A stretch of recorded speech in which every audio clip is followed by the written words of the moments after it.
Chapter 1133, The Ding Family. When Ms. Zhou faced bullying at her mother-in-law's home, Aunt Zhou never entertained the idea of divorcing her. Instead, she advised Ms. Zhou to endure the situation for at least a dozen years, speaking kindly to fifth Grandma Ding.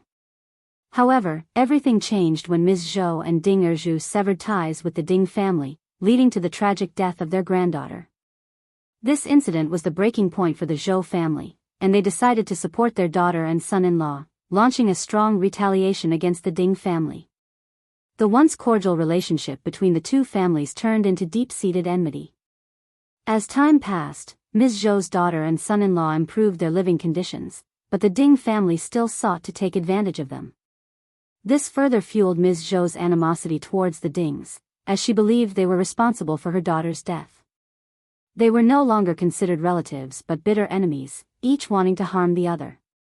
Fortunately, the villagers from Jianghu village stepped in to support Ding Erju and his wife, standing up against the unreasonable actions of the Ding family.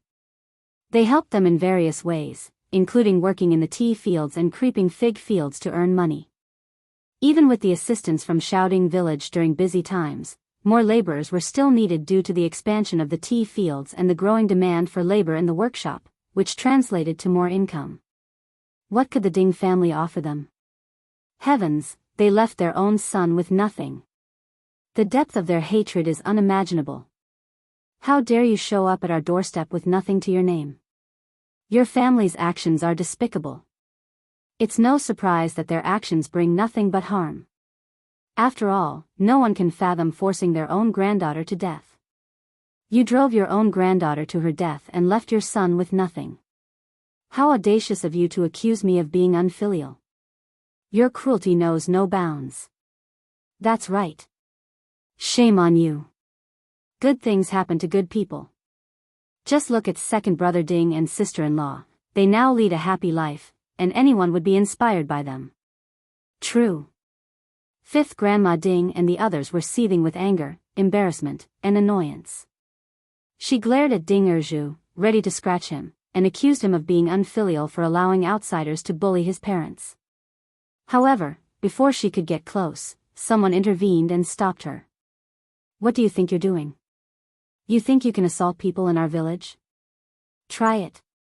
Fifth Grandma Ding shouted in frustration, that's my son. I have every right to teach him a lesson, and it's none of your business. An auntie retorted with a smile, oh, now he's your son. Weren't you just claiming he was nothing to you when you had nothing to offer him? The villagers burst into laughter. The Ding family got nothing and were driven away, but they couldn't let it go.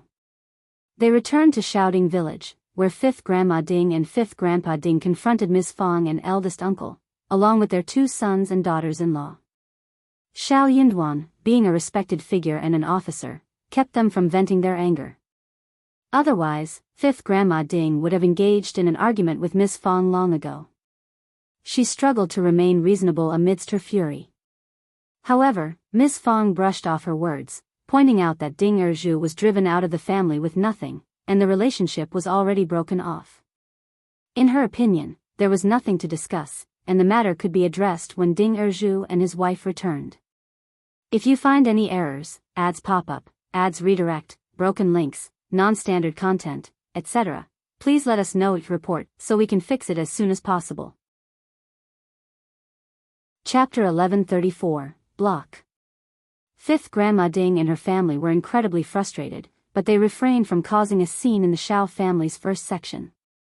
Instead, they resorted to intermittent harassment, trying to exert force, but their attempts failed. They cried and pleaded, insisting that they were still family, and their past actions were merely outbursts of anger and should be disregarded. They even suggested that Ding Erju should join forces with his two brothers to manage things together, hoping for reconciliation. Ding Erju and Ms. Zhou became increasingly exasperated with these antics. The most absurd part was when fifth Grandma Ding accused Ding Erju of being naive and easily manipulated, claiming that he had been set up and taken advantage of. Fed up with the situation, Ding Erju had no choice but to seek help from the land officer and senior clan members in Xiaoding village. Land officer sought Ms. Fang's opinion, but she distanced herself, stating that she had no involvement with them. Land officer then warned 5th Grandpa Ding and 5th Grandma Ding that any further humiliation would not be tolerated. In an era when the power of the clan surpassed that of the law, everyone feared such consequences. Both angry and fearful, 5th Grandpa Ding and his family ceased their actions. Meanwhile, Xianxia, who had just returned, was unaware of the situation. During her visit to Jianghu village to inspect the properties, Ding Erju carefully chose what to share with her, avoiding any private matters. Satisfied with her visit, Xianxia gathered fresh lotus roots, fish, and shrimps and returned to the village. The tea field had expanded to an impressive 600 mu and was flourishing. She anticipated opening another 200 or 300 mu next year, envisioning the scale reaching 1,500 mu, with potential for further expansion in the future. Collecting tea tree seedlings required a trip into the mountains to gather tea seeds. They planned to spend a couple of days in the mountains, and upon their return, Xiao Dalong and others would take care of the seeds. Once the weather became slightly warmer after the new year, they could begin the breeding process. Xianxia intended to apply her superpower to the seeds over a range of 500 meters, hoping it would yield positive results. She planned to visit again in the spring.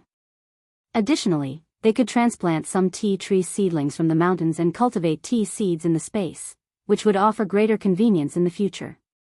During their journey, Xianxia shared the plan to pick tea seeds in the mountains with Yang Xiaoni and the others. However, Yang Xiaoni and Xiao Sanlang expressed hesitation, considering the absence of qi and the potential dangers of venturing into the deep mountains. They felt it was unnecessary for Xianxia, as an officer's wife, to take such risks. Xianxia was aware that she needed 3 escorts to accompany her for assurance during the trip. The 6 escorts were still residing at the Xiao family's place, and only the Yuezheng family's servants had returned home. Xianxia didn't stay home for long, so she didn't make arrangements for them to go to the county city.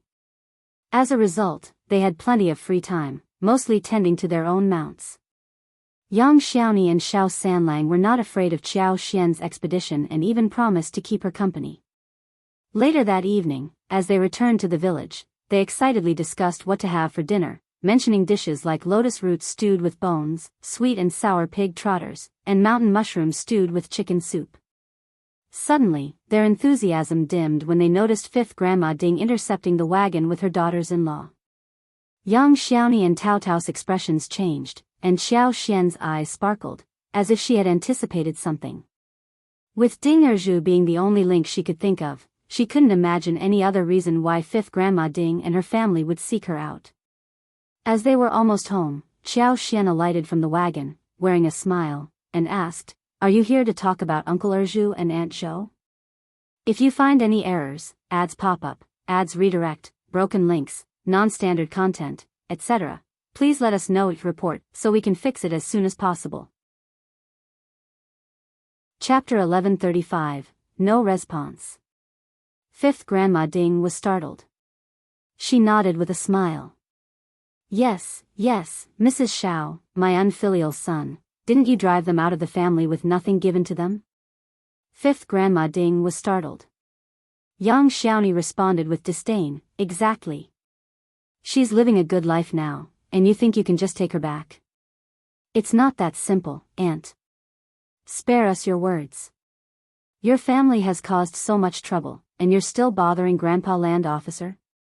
Our 5th sister-in-law knows the whole story, and your words won't make any difference. 5th Grandma Ding became furious, wanting to scold Yang Xiaoni, but she held back and forced a smile. 5th Mrs. Xiao, it didn't start this way. They were just angry words that were taken seriously.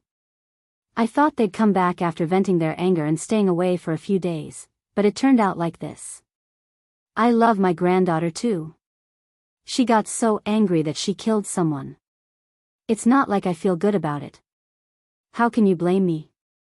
I'm heartbroken. 5th Mrs. Xiao, you're a reasonable person. You should be the judge. Erju and his wife have gone too far. Xianxia smiled in response. Whether I said those words out of anger or not doesn't matter. What matters is that Ding Xiang is still alive. But without you, things wouldn't have ended up like this. You've had a good life these past 2 years, yet you never reached out to them. Why now?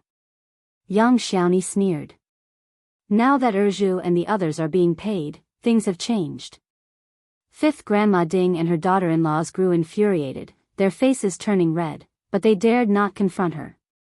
The eldest daughter-in-law of the Ding family attempted to flatter Xiao Xian with a smile. Fifth Mrs. Xiao, my husband is capable and intelligent. Why not let him take charge of Zhang village? He'd do a much better job than Erju Pipe. No one would dare to slack off, and he can handle everything for you. The third daughter-in-law chimed in, and my husband is very understanding, even more so than Erju. He can handle any situation. Fifth Grandma Ding turned to Xiao Xian expectantly. Yes, our sons may not be as clever as our brothers, and our brothers may not be as clever as our sons. But if we let our sons take over, it would be a vast improvement over their current leadership.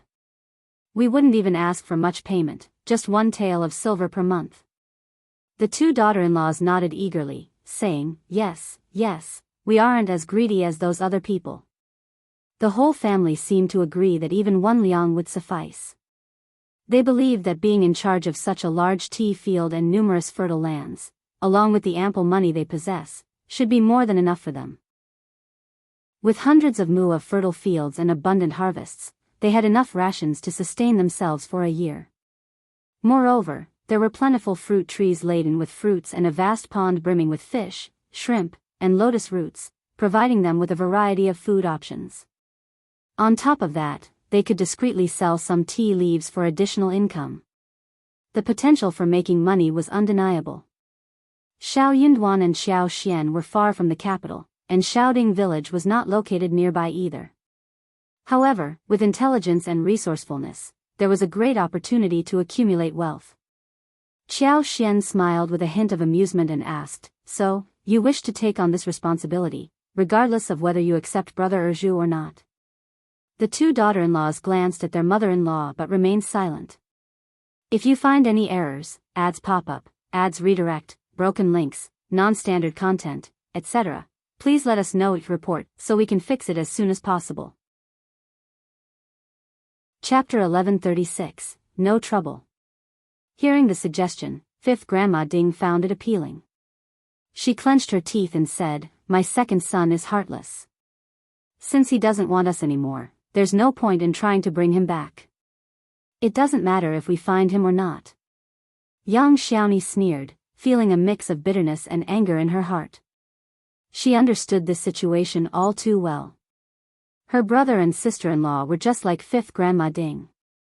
Xiao Sanlang comfortingly squeezed her hand. Startled, Tao Tao couldn't comprehend how a mother could be so heartless. Xiao Xian spoke calmly, you seem to be misunderstanding something. Why would I need to hire someone from your family specifically instead of others? Fifth Grandma Ding and her daughter-in-law were taken aback. It's my business whom I hire. It has nothing to do with your family. You can go home now and drop this topic. Fifth Grandma Ding was about to say something when Xianxia stepped forward to defend Xiao Xian, pushing her family away. Fifth Grandma Ding glared at their retreating figures and returned home, feeling defeated. Xiao Xian felt a sense of satisfaction, they deserved it.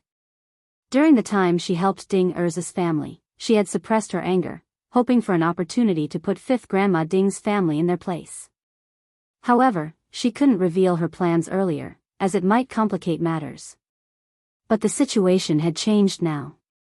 They couldn't afford to cause any trouble. Xiao Xian refused to believe that Ding Xiang was dead. In her heart, she held on to the belief that Ding Xiang might be toiling away somewhere, working hard. As long as she was alive, there would come a day when she returned. What was the point of not coming back for revenge once she became successful? When that day arrived, Fifth Grandpa Ding and his family would be in deep trouble. They couldn't bear it anymore. Well, they had a long way to go. Back at home, Ms. Fong overheard Tao Tao's account of the situation, how Fifth Grandma Ding and her 2 daughter-in-laws tried to stop Xiao Xian. She grew agitated and expressed her disgust, saying, just ignore them. They are a horrible family and have been causing trouble for far too long. Ding Erzhu had no choice but to seek help from the land officer and the senior members of the village. And now they're back at it again. Xiao Xian smiled and replied, "They don't need me, and I couldn't care less about them either." Ms. Fong chuckled and agreed, "Very true." Eldest uncle couldn't resist adding, "They claim to leave Ding Erzhu with nothing, but he is still the Ding family's son. It's not good for their reputation to be so heartless.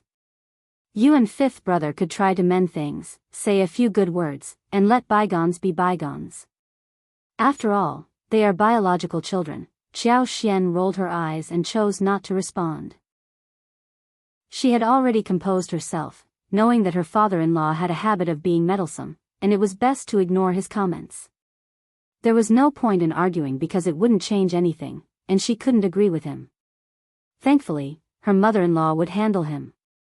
True to form, Ms. Fong sneered, "Heartless? You caused your own granddaughter's death, and you drove your own son out of the family with nothing. That's what I call heartless. How could you expect to be forgiven? Stop being so repulsive." Eldest uncle found himself at a loss for words.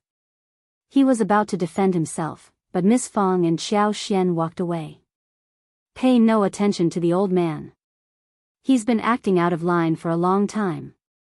Miss Fong continued, "You may not know this, but when news spread about the valuable fields and tea plantations in Jianghu village, the third section of the family made a big fuss. What a joke. They even wanted a share of it, and the second section of the family joined in as well. But when they realized there was no share for them, they decided to become managers. No one dares to appoint them, of course. If you find any errors, ads pop up, ads redirect, broken links, non-standard content, etc., please let us know each report so we can fix it as soon as possible." Chapter 1137, Primus. Xiao Xian found herself just as puzzled as Miss Fong about the situation. After asking a few questions, she finally learned what was happening.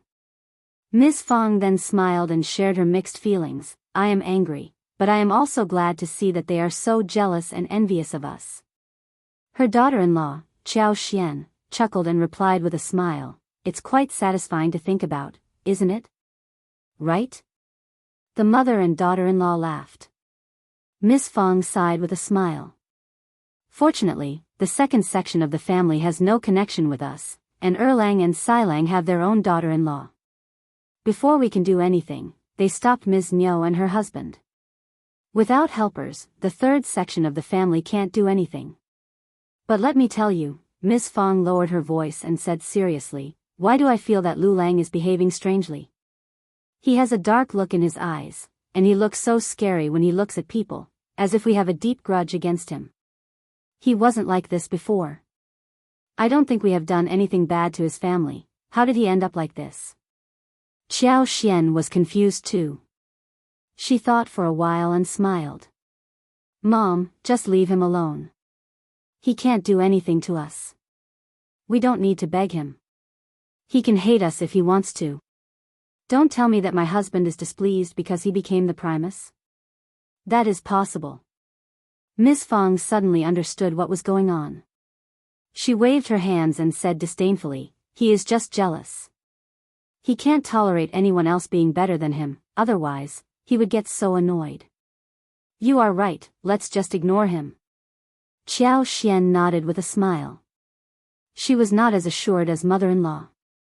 Xiao Lulang might be up to something. But he was just a cultivated talent and he could not do anything. She just needed to watch out for him. Mother-in-law and Sanlang had always been afraid of him, and it would not be easy for him to set them up. By the time he became a recommended man and advanced scholar, her husband would have reached a very high level. Xiao Xian did not believe that Xiao Lulang was better than her husband. Early the following morning, Xiao Xian, Xiao Sanlang, Xiao Dalong, Yang Xiaoni, and Tao Tao went into the mountains with 3 escorts. That was enough.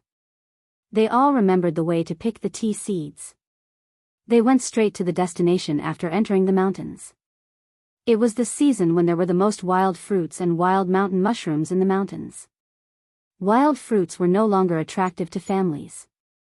After all, there were many fruit trees in the garden at the back of the yard, and the fruits were large and sweet, and they could not be finished. But wild mountain mushrooms were still very attractive. All kinds of mushrooms in autumn were fresh and fat.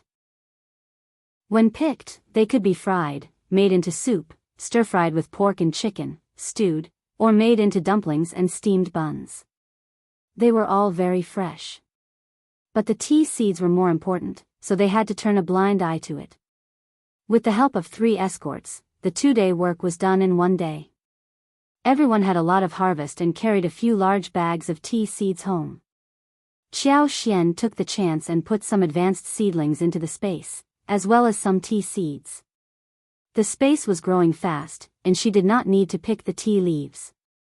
She was going to keep them to bloom and bear fruits, and then take out the tea seeds to breed and expand. Tea was popular in the state, and good tea leaves could be sold out very easily. Thousands of mu would not be too much. If you find any errors, ads pop up, ads redirect, broken links, non-standard content, etc., please let us know each report so we can fix it as soon as possible. Chapter 1139, Unwillingness. Ms. Ma was so motivated that she could not help but complain to her son, Xiao Lulang. Lulang, you have to work hard. If you become the recommended man's Primus, you can marry a better daughter-in-law than Xiao Xian and earn more money than Xiao Yunduan. We can buy many fields and open a tea field too. I believe they are no better than us. What are you showing off for? Who cares? Xiao Lulang's face sank. He was invited to the first section of the family's dinner too, but he turned that down, stating that he was going to study. Xiao Lulang threw a cold look at his mother. It is still too early to tell what will happen in the future. Don't make a fuss at the first section of the family, what's the point? You know clearly what they are like. Then he left without waiting for her to say anything more. Ms. Ma was startled. She mumbled, how can this child have such a bad temper? The first section of the family is so cruel, and he doesn't even let me say something. 2 days later, Xiao Xian checked through all the properties, and she was heading back to the capital the following day. The whole family was very reluctant to see her leave. Tao Tao was especially saddened. She wished that she could go into the capital with 5th sister-in-law, but she knew that was unrealistic. The girl wished 5th sister-in-law a safe trip and asked her when she was coming home. Hearing that she was coming back in the spring, she became very happy again. Miss Fang asked Xiao Xian if she and Xiao Yunduan were doing well. We don't have any concubines or sleepover maids. In my opinion, no matter how rich we are or how high-ranking we are, we should have a proper daughter-in-law and give birth to a few children. As a mother, I am always thinking about my own children. Children having the same father and different mothers always end up fighting each other. Yunduan is a good child, but he is now an officer and in a place like the capital. I can't guarantee anything in the future, even if I am his mother. But let me tell him one thing, I don't want him to get concubines or mistresses. You are his wife, but you can't do anything about it. Don't let him do anything stupid, or I will never forgive him. Xiao Xian smiled brightly when she heard what her mother-in-law said. Thanks to Mom, I have a good reason to be in charge of this. But don't worry, Mom, my husband just wants to be a good officer, and he doesn't care about that. He doesn't want this to happen, just like you. Miss Fang smiled and nodded. That is good, that is good. Anyway, you need to worry about him outside. He doesn't have the intention to do so, and that doesn't mean that no one else does either. Don't be careless. Miss Fang sneered. You won't believe it. The concubine of the Ding family, widow's son, has a daughter called Ding Qingqing. Do you remember that? Do you know who they are after? Your elder brother. They are trying to set him up. Luckily, I saw through it, otherwise, your elder brother would have one more concubine by the time you came home. What? Xiao Xian's eyes widened, she just could not believe it. Miss Fang couldn't help but laugh seeing her reaction. That is not strange.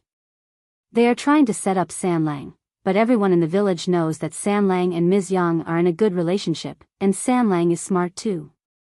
He is not that easy to fool. If you find any errors, ads pop up, ads redirect, broken links, non-standard content, etc. Please let us know your report so we can fix it as soon as possible. Chapter 1141, Coincidence. It was because of this habit that they were lucky enough to avoid this disaster. Or if Ding Qingqing had really sneaked in, no matter what happened, it would be very difficult to explain. Ms. Qiu and Ms. Hao from the Ding family would definitely put pressure on them, and even the Ding family elders would show up. They could not afford to have a closer relationship with the first section of the Xiao family. Why not just give them a push?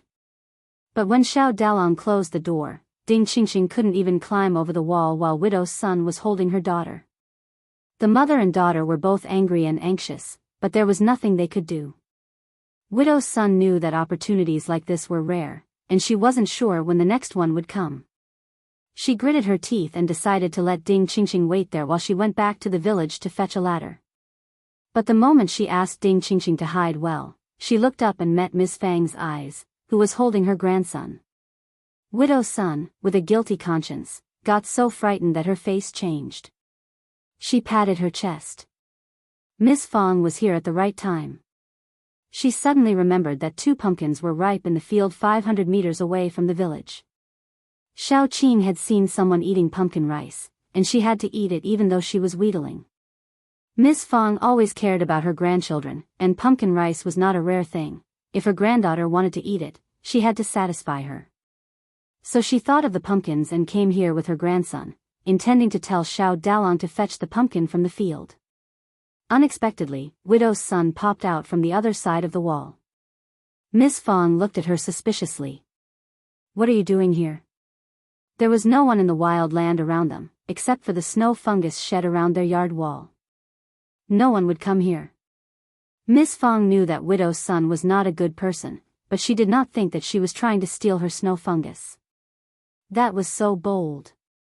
There were no secrets in the village. Did she think that she could hide it from others? Widow's son felt guilty. She straightened her back subconsciously and said in an intermediate tone, "What? Is this your territory too? Why can't I be here?" Miss Fang snorted and said nothing more. Widow's son forced herself to walk away calmly, but she was complaining inwardly. Miss Fang might not have noticed her daughter, Ding Qingqing, at first. She knocked on the door and told Xiao Dalong about getting the pumpkin. Xiao Dalong checked the snow fungus and nodded. Then he locked the door and went to pick the pumpkins. Miss Fang had just finished peeing her 1-year-old grandson and was about to carry him home when Ding Qingqing, who had been so nervous, couldn't stand it anymore. She stuck her head out from behind the wall to see what was going on. Miss Fang saw what she was doing. She soon realized what was going on, but Miss Fang had already figured it out. It was not going to work if someone was sneaking around the shed.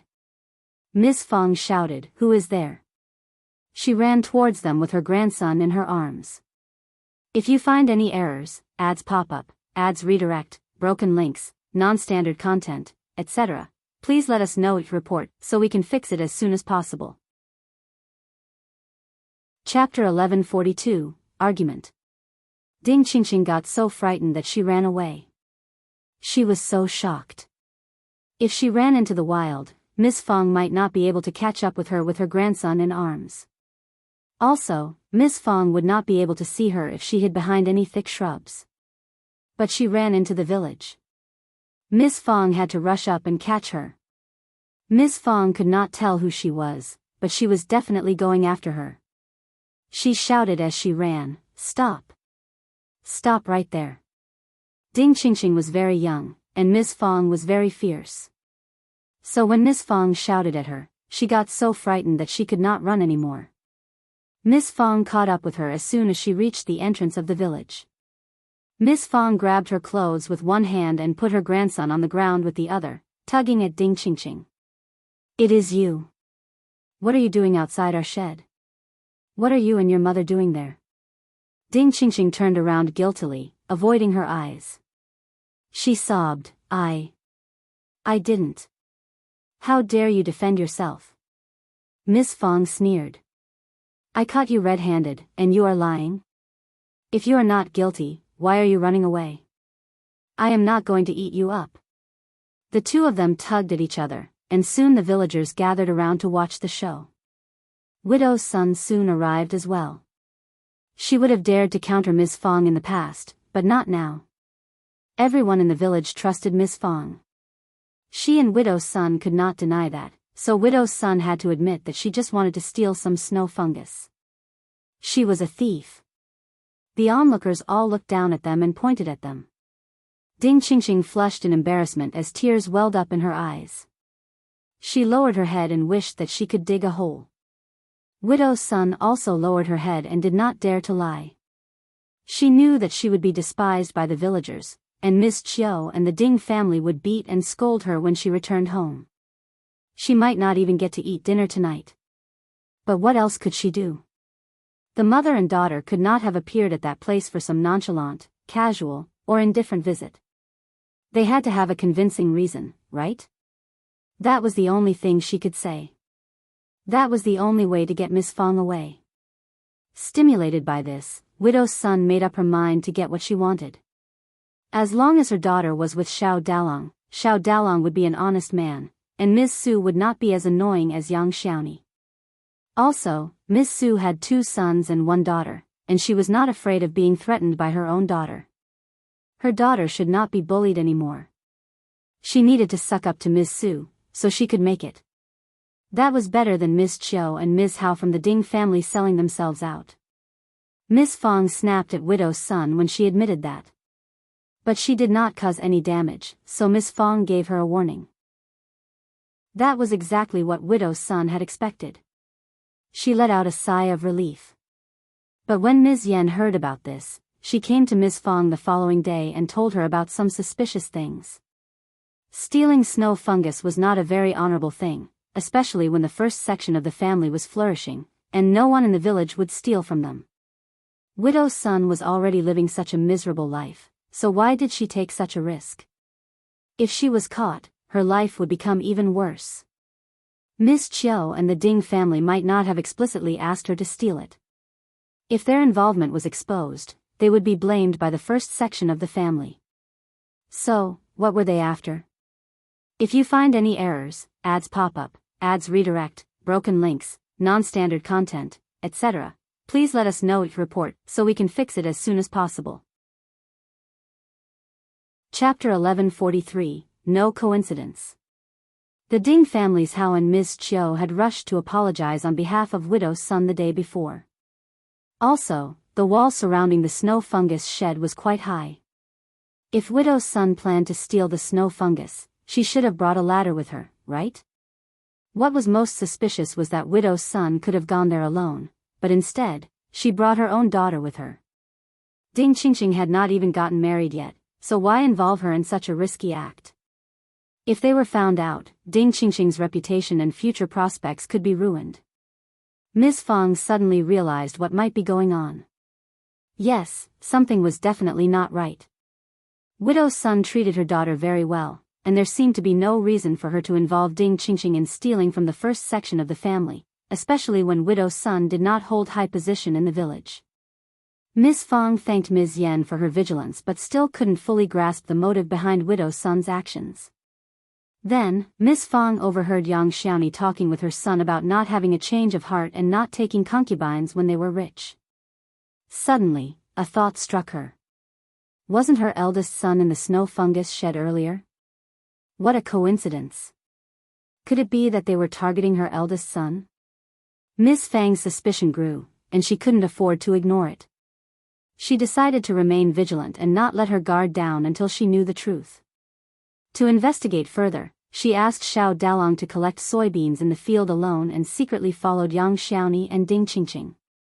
Sure enough, she caught the mother and daughter red-handed again. Ms. Fong didn't hold back and confronted them directly at the Ding family's home. She demanded an explanation for their suspicious behavior and questioned why they seemed to appear wherever her son was. She was determined to get to the bottom of this matter and find out their true intentions. The Ding family's Miss Chiu and Ms. Hao understood Ms. Fang's implied threat very well. They kicked Widow's son to the ground and berated her as shameless. Widow's son, feeling a mix of anger, embarrassment, and shame, covered her face and cried loudly. She accused Miss Chiu and the Ding family of selling her daughter, claiming that she was forced into this situation. In a desperate attempt to shift the blame, she even tried to accuse Miss Fong of setting her up, saying that Xiao Dalong mistreated her daughter. However, this tactic fell flat. If Xiao Dalong needed a concubine and what he only needed to do was to spread the news that the first section of the family was very popular, and many people would come to him for concubines. Or they could just spend money to buy them, and any heaven immortal beauties could be bought. They did not want Ding Qingqing to do such a thing in private. Even if she did, Widow Sun and the Ding family would not say that they did not like it. No one would believe Widow Sun's words. They would be laughed at. Miss Chiu remained unyielding in the face of the onlookers' gaze. She firmly slapped Widow Sun's complaints and continued to sneer, "You are just a concubine, and no respectable family would want you. What are you talking about? Finding a concubine for your daughter is flattering. Don't like it? If you don't like that, you can find your own mother-in-law's family." Widow Sun felt helpless and could not find any words to defend herself. She covered her face, overwhelmed with shame and sorrow, and tears streamed down her cheeks. As a widow and concubine, she realized she had used a humiliating method to achieve her goal, and it only made her situation worse. She knew deep down that she had little to offer in terms of status or dowries, making it incredibly challenging to find a good family willing to accept her daughter as a concubine.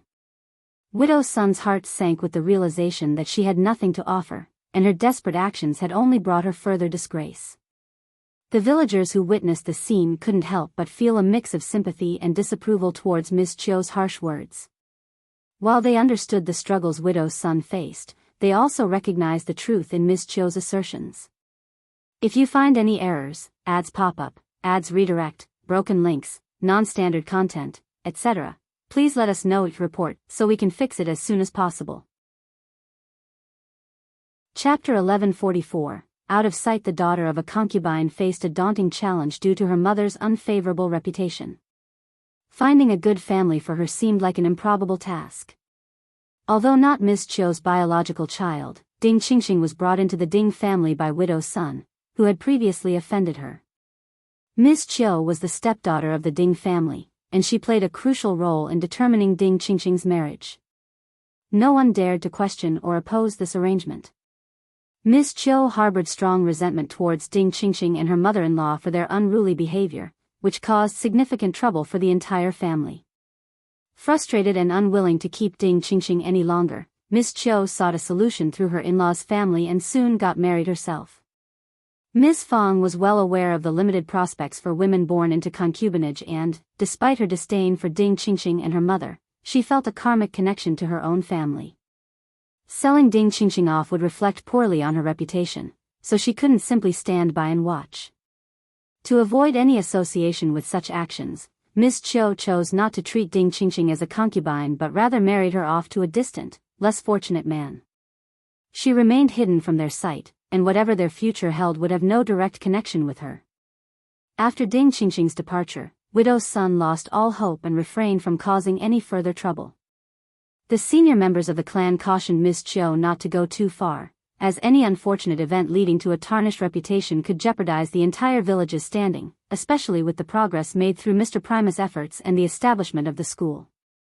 The village had a Mr. Primus, and the school was built, and classes were starting. Everything was developing in a good direction, so reputation was very important. Miss Chiu's treatment of Widow Sun was widely known, as she would boast about it openly, and some considered it excessive. It was evident that even a person as seemingly insensible as a clay figure might harbor resentment and retaliate if pushed to the extreme. Before becoming a concubine, Widow Sun was not an easy person to handle, and it was expected that she wouldn't remain in such a state indefinitely. Miss Chiu was not convinced, but she did not dare to do that anymore and tried to restrain herself. But Widow Sun was still not having a good life.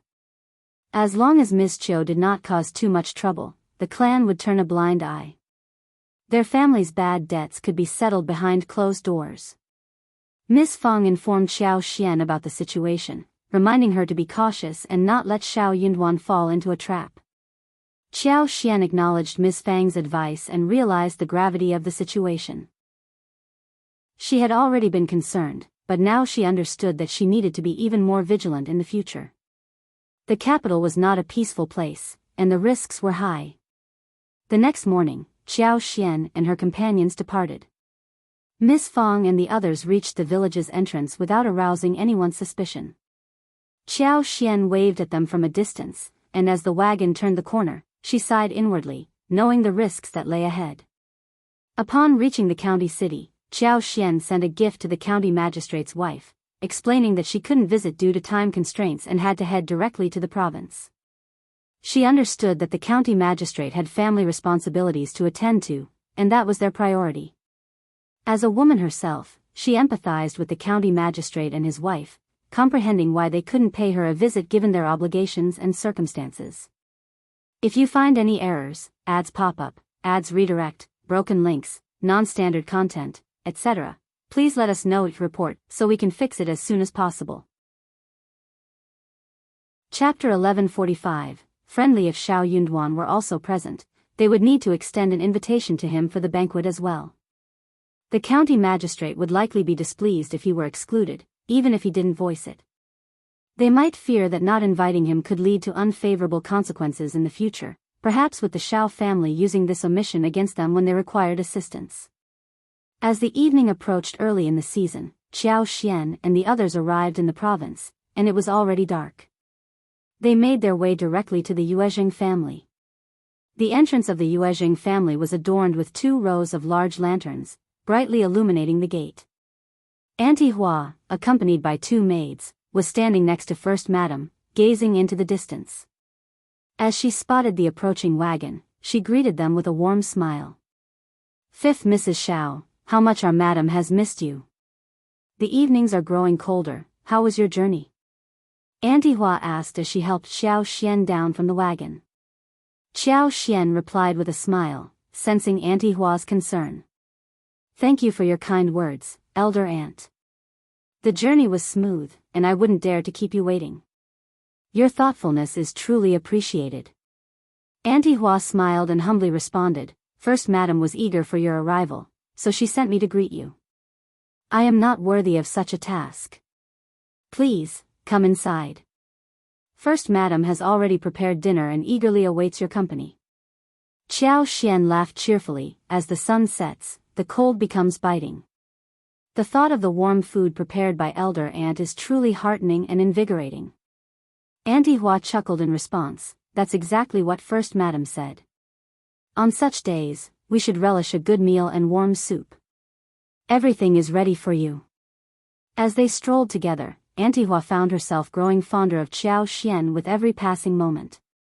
Coming from humble beginnings, both Auntie Hua and Xiao Yunduan had not been born into prosperous families, which compelled her to be respectful and courteous towards Xianxia. However, she couldn't help but notice that Xianxia's demeanor hadn't changed despite her husband's impressive position as a young and learned officer with a promising future. Such humility was a rare sight, as Auntie Hua had observed many people becoming arrogant after achieving success. Upon Xianxia's arrival, First Madam eagerly awaited her with a warm smile. They exchanged friendly conversation, with First Madam showing genuine concern for Xianxia's well-being.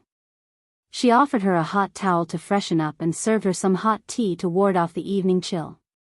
Their interactions resembled that of a mother and daughter, displaying a deep bond and understanding between them. After a brief rest, First Madam signaled for the dishes to be served, and they sat down together to enjoy the meal.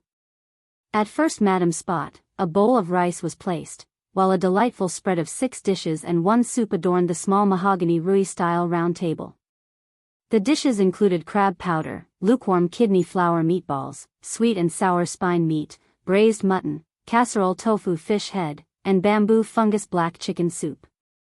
Though common dishes for the Yuezheng family, they were prepared with great care, served in white bowls and plates, steaming hot, enticingly colorful, and perfectly suited to satisfy both stomach and soul. After dinner, they retreated to the small hall to sip tea and aid their digestion while engaging in light conversation. Xianxia took the opportunity to update First Madam on the happenings back at her own home. Despite not possessing the same level of refinement as First Madam, Xianxia found comfort in confiding in her, knowing that she could seek counsel and wisdom if any problems arose. As she shared the news, Xianxia couldn't help but feel a surge of emotions upon recounting how her honest and straightforward elder brother had been deceived and set up. If you find any errors, ads pop up, ads redirect, broken links, non-standard content, etc., please let us know it report so we can fix it as soon as possible. Chapter 1145, Friendly. If Xiao Yunduan were also present, they would need to extend an invitation to him for the banquet as well. The county magistrate would likely be displeased if he were excluded, even if he didn't voice it. They might fear that not inviting him could lead to unfavorable consequences in the future, perhaps with the Xiao family using this omission against them when they required assistance. As the evening approached early in the season, Xianxia and the others arrived in the province, and it was already dark. They made their way directly to the Yuezheng family. The entrance of the Yuezheng family was adorned with 2 rows of large lanterns, brightly illuminating the gate. Auntie Hua, accompanied by 2 maids, was standing next to First Madam, gazing into the distance. As she spotted the approaching wagon, she greeted them with a warm smile. "Fifth Mrs. Xiao, how much our madam has missed you. The evenings are growing colder, how was your journey?" Auntie Hua asked as she helped Xianxia down from the wagon. Xianxia replied with a smile, sensing Auntie Hua's concern. "Thank you for your kind words, elder aunt. The journey was smooth, and I wouldn't dare to keep you waiting. Your thoughtfulness is truly appreciated." Auntie Hua smiled and humbly responded, "First Madam was eager for your arrival, so she sent me to greet you. I am not worthy of such a task. Please, come inside. First Madam has already prepared dinner and eagerly awaits your company." Xianxia laughed cheerfully. As the sun sets, the cold becomes biting. The thought of the warm food prepared by elder aunt is truly heartening and invigorating. Auntie Hua chuckled in response, "That's exactly what First Madam said. On such days, we should relish a good meal and warm soup. Everything is ready for you." As they strolled together, Auntie Hua found herself growing fonder of Xianxia with every passing moment. Coming from humble beginnings, both Auntie Hua and Xiao Yunduan had not been born into prosperous families, which compelled her to be respectful and courteous towards Xianxia. However, she couldn't help but notice that Xianxia's demeanor hadn't changed despite her husband's impressive position as a young and learned officer with a promising future. Such humility was a rare sight, as Auntie Hua had observed many people becoming arrogant after achieving success.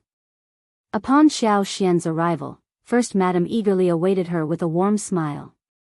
They exchanged friendly conversation, with First Madam showing genuine concern for Xianxia's well-being.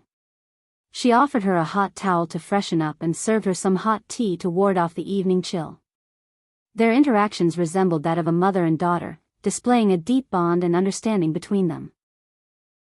After a brief rest, First Madam signaled for the dishes to be served, and they sat down together to enjoy the meal. At First Madam's spot, a bowl of rice was placed, while a delightful spread of 6 dishes and 1 soup adorned the small mahogany Rui-style round table. The dishes included crab powder, lukewarm kidney flour meatballs, sweet and sour spine meat, braised mutton, casserole tofu fish head, and bamboo fungus black chicken soup. Though common dishes for the Yuezheng family, they were prepared with great care, served in white bowls and plates, steaming hot, enticingly colorful, and perfectly suited to satisfy both stomach and soul. After dinner, they retreated to the small hall to sip tea and aid their digestion while engaging in light conversation. Xianxia took the opportunity to update First Madam on the happenings back at her own home. Despite not possessing the same level of refinement as First Madam, Xianxia found comfort in confiding in her, knowing that she could seek counsel and wisdom if any problems arose. As she shared the news, Xianxia couldn't help but feel a surge of emotions upon recounting how her honest and straightforward elder brother had been deceived and set up. If you find any errors, ads pop up, ads redirect, broken links, non-standard content, etc., please let us know it report so we can fix it as soon as possible. Chapter 1147, Seeking Fruit Forest Outside the City. Honestly speaking, those who run businesses are often more experienced and savvy compared to those from the countryside. Your mother-in-law is an exceptionally capable person, but I worry that she could be manipulated if someone with ulterior motives sets her up. It might be best if she doesn't involve herself in business decisions at all. Even if someone tries to plot against her, they won't succeed. Xianxia nodded in agreement, acknowledging that not all business families were as forthright as Xianxia. The truth had been exposed, and the secrets couldn't remain hidden for long. Both she and Xiao Yunduan were absent, which could lead people to speculate and harbor sinister thoughts. After all, money had the power to corrupt people's intentions. When large sums of money were at stake, nobody would dare to take risks lightly. It could be tens of thousands or even hundreds of thousands of liang. Amused, Xiao Xian recalled Ms. Fang's character. Actually, my mother-in-law is quite different. She pays no heed to what others say and insists on waiting for me and my husband to come home and make decisions. First Madam smiled approvingly. Your mother-in-law is very wise. It was always better to avoid meddling in matters one didn't fully comprehend. They chatted for a while, and Xiao Xian asked First Madam to bring a dozen servants to their home, to which First Madam agreed. Then, with a smile, Xiao Xian mentioned her intention to visit the Xiao family and invite Ms. Fang and Tao Tao to the province for a visit. She wanted to get to know the Xiao family better. Xiao Xian felt even more grateful, but the thought of Tao Tao's marriage made her hesitate, preventing her from seeking further help from First Madam. That was not very appropriate. First Madam's social circle primarily consisted of business people, and it might not be the most suitable environment for Tao Tao. Perhaps it would be best to wait and observe. If Tao Tao started going out more often and gaining more exposure, the right opportunity might come naturally. As the day drew to a close, Xiao Xian and First Madam bid farewell to each other and retired to their respective guest rooms for some rest. The next morning, Xiao Xian wrote a letter and requested First Madam to deliver it to her home. Xianxia arrived after breakfast. She had intended to meet Xiao Xian the previous day, but the timing didn't work out. Xianxia had several business deals to discuss with Xiao Xian, and their discussions lasted for half a day. Afterward, she handed over the payment for the tea leaves, lipsticks, and snow fungus, amounting to more than 90,000 liang. The tea leaf production had increased significantly, and the lipsticks had seen a substantial rise in demand. Additionally, the snow fungus and dessert shops continued to perform well, resulting in substantial earnings. In total, Xiao Xian now had almost 450,000 liang. Indeed, the Yuezheng family had a strong network and efficient channels, all of which were top-notch.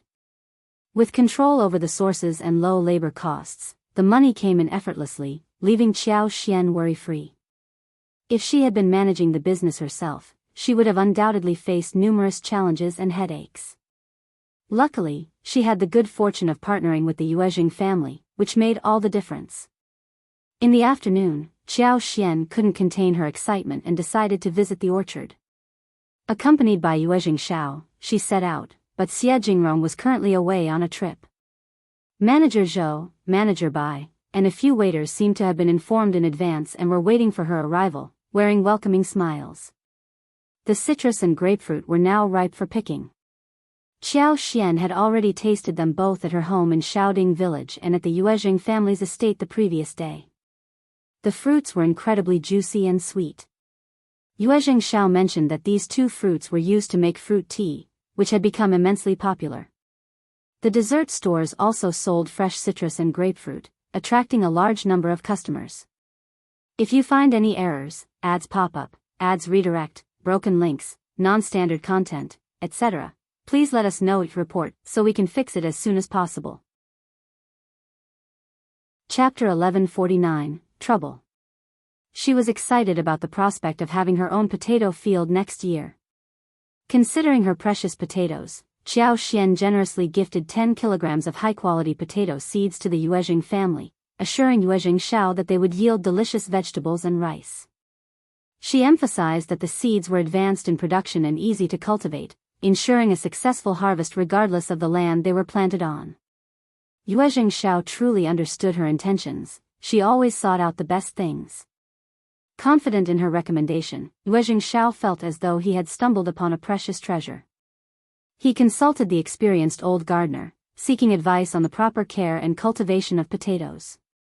Determined to make the most of this opportunity, he planned to choose a suitable plot of land next year, plant the seeds diligently, and ensure proper care to maximize the harvest. After spending a couple of days in the province and visiting the Xia family, Xianxia returned to the capital without mentioning anything about He Jiqing. She chose to keep it private, knowing that she and the Xia family were not particularly close. If Xia Jingrong were present, she would have shared the information without hesitation, as she wouldn't tolerate any disrespect from He Jiqing. Determined to discuss this matter with Xia Jingrong in person, Xianxia still looked forward to their reunion. She and her husband had been away for quite some time, and she couldn't wait to return to Tianjin and complete the mission successfully.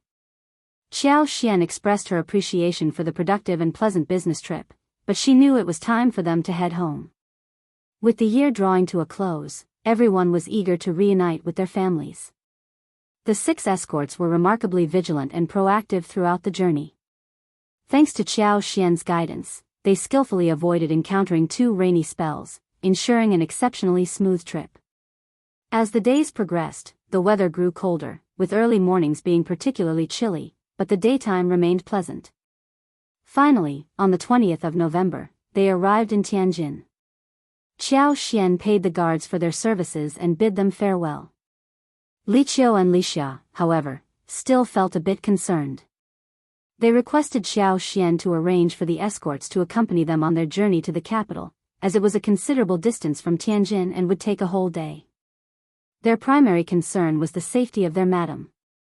Xianxia, with a reassuring smile, declined their request firmly. She pointed out that the journey to the capital was only a day's travel, and Tianjin was, in fact, considered a faraway suburb of the capital. The official road was well traveled, broad, and flat, with a constant flow of people coming and going. Therefore, she believed there was no cause for worry regarding safety. Xianxia had her own matters to attend to and couldn't have the escort agency accompany her. Xianxia, well accustomed to traveling and possessing extensive knowledge, understood the crucial traits of reliable escorts. Besides their martial prowess, they needed to be cautious and alert. With the escorts accompanying her, Xianxia refrained from taking any action that might draw attention or suspicion. She felt like a ticking time bomb, always on the verge of being discovered. Noticing their wife's confidence and composure, Liqiu and Lixia felt somewhat reassured and decided to abandon the idea of having additional escorts accompany them.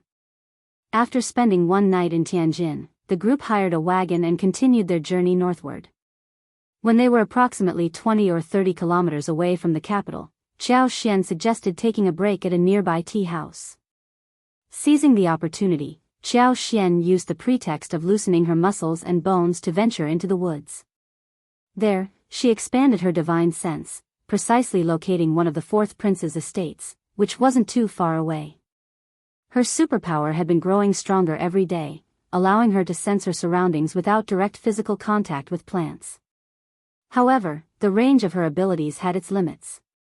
Thus, if she intended to cause trouble for the 4th prince, she knew it would be more effective to leave the wagon and approach the target directly. If you find any errors, ads pop up, ads redirect, broken links, non-standard content, etc., please let us know each report so we can fix it as soon as possible. Chapter 1149, Trouble. She was excited about the prospect of having her own potato field next year. Considering her precious potatoes, Xianxia generously gifted 10 kilograms of high-quality potato seeds to the Yuezheng family, assuring Xiao that they would yield delicious vegetables and rice. She emphasized that the seeds were advanced in production and easy to cultivate, ensuring a successful harvest regardless of the land they were planted on. Xiao truly understood her intentions. She always sought out the best things. Confident in her recommendation, Xiao felt as though he had stumbled upon a precious treasure. He consulted the experienced old gardener, seeking advice on the proper care and cultivation of potatoes. Determined to make the most of this opportunity, he planned to choose a suitable plot of land next year, plant the seeds diligently, and ensure proper care to maximize the harvest. After spending a couple of days in the province and visiting the Xia family, Xianxia returned to the capital without mentioning anything about He Jiqing. She chose to keep it private, knowing that she and the Xia family were not particularly close. If Xie Jingrong were present, she would have shared the information without hesitation, as she wouldn't tolerate any disrespect from He Jiqing. Determined to discuss this matter with Xie Jingrong in person, Xiao Xian still looked forward to their reunion. She and her husband had been away for quite some time, and she couldn't wait to return to Tianjin and complete the mission successfully. Xiao Xian expressed her appreciation for the productive and pleasant business trip, but she knew it was time for them to head home. With the year drawing to a close, everyone was eager to reunite with their families. The 6 escorts were remarkably vigilant and proactive throughout the journey. Thanks to Xiao Xian's guidance, they skillfully avoided encountering 2 rainy spells, ensuring an exceptionally smooth trip. As the days progressed, the weather grew colder, with early mornings being particularly chilly, but the daytime remained pleasant.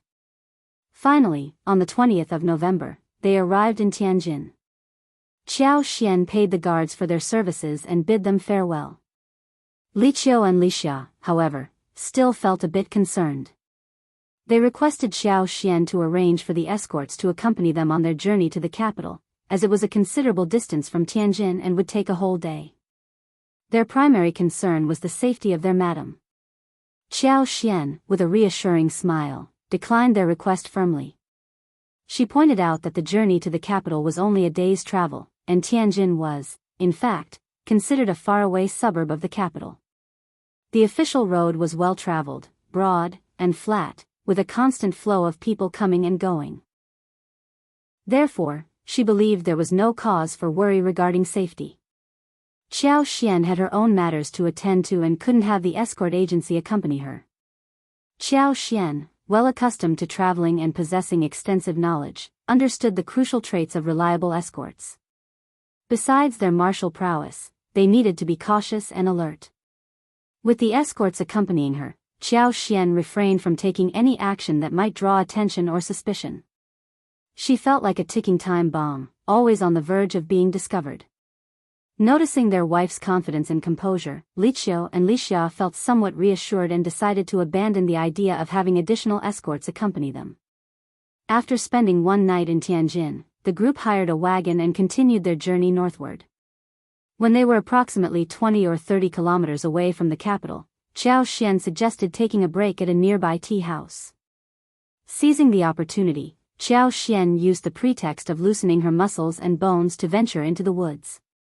There, she expanded her divine sense, precisely locating one of the 4th prince's estates, which wasn't too far away.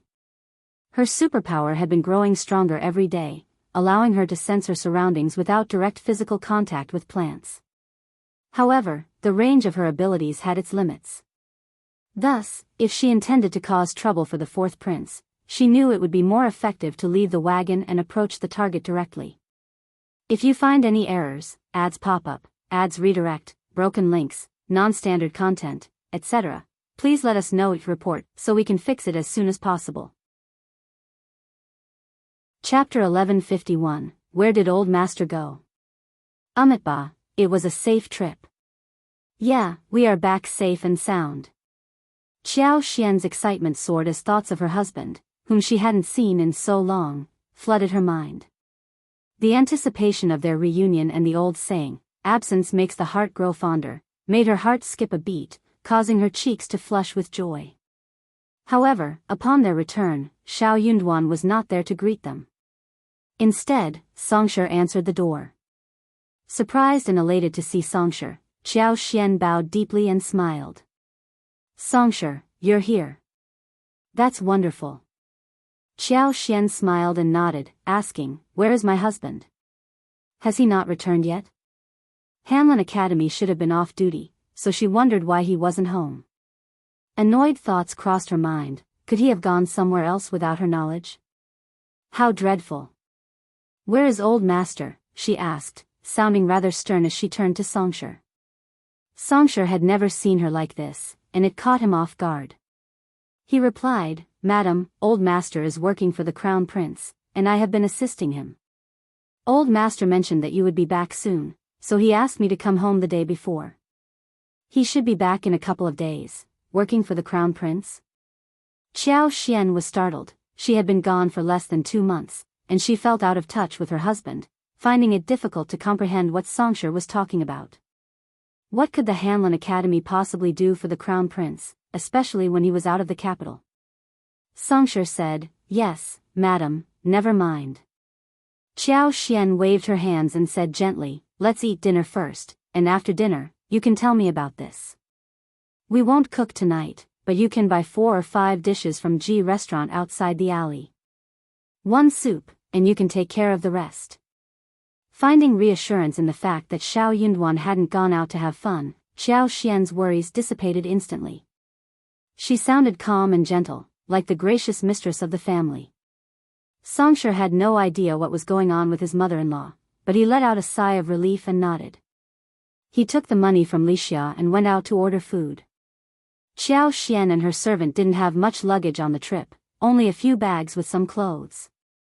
Wuxia and Liqiu would carry them back to the room and put everything away. There was hot water in the kitchen, and a brick bed in the room made it very warm and cozy inside. Finally, they were home. Xiao Xian let out a sigh of relief, feeling a sense of relaxation wash over her. She smiled, feeling the warmth in her heart. This was her and her husband's home. Indeed, there was no place like home. Xiao Xian felt at ease, carefree, and nonchalant. Even the best hostels on the road couldn't compare to the comfort of being home. But her husband still wasn't there. Soon, Xianxia returned with food boxes. Wuxia and Liqiu quickly set up the table and carefully placed the dishes one by one. On the table were shredded pork with capital sauce, roast beef with winter bamboo shoots, sliced fish, stir-fried vegetables, and a large bowl of steaming mutton soup garnished with coriander and green onions. Additionally, there were 4 dishes from the restaurant, 8 treasure pickles, pickled radishes, mustard cabbage with sauce, and shredded bamboo shoots with red oil. Xiao Xian smiled. "Let's start serving the dishes from the boxes before they get cold. Afterward, you can wash up and take a break.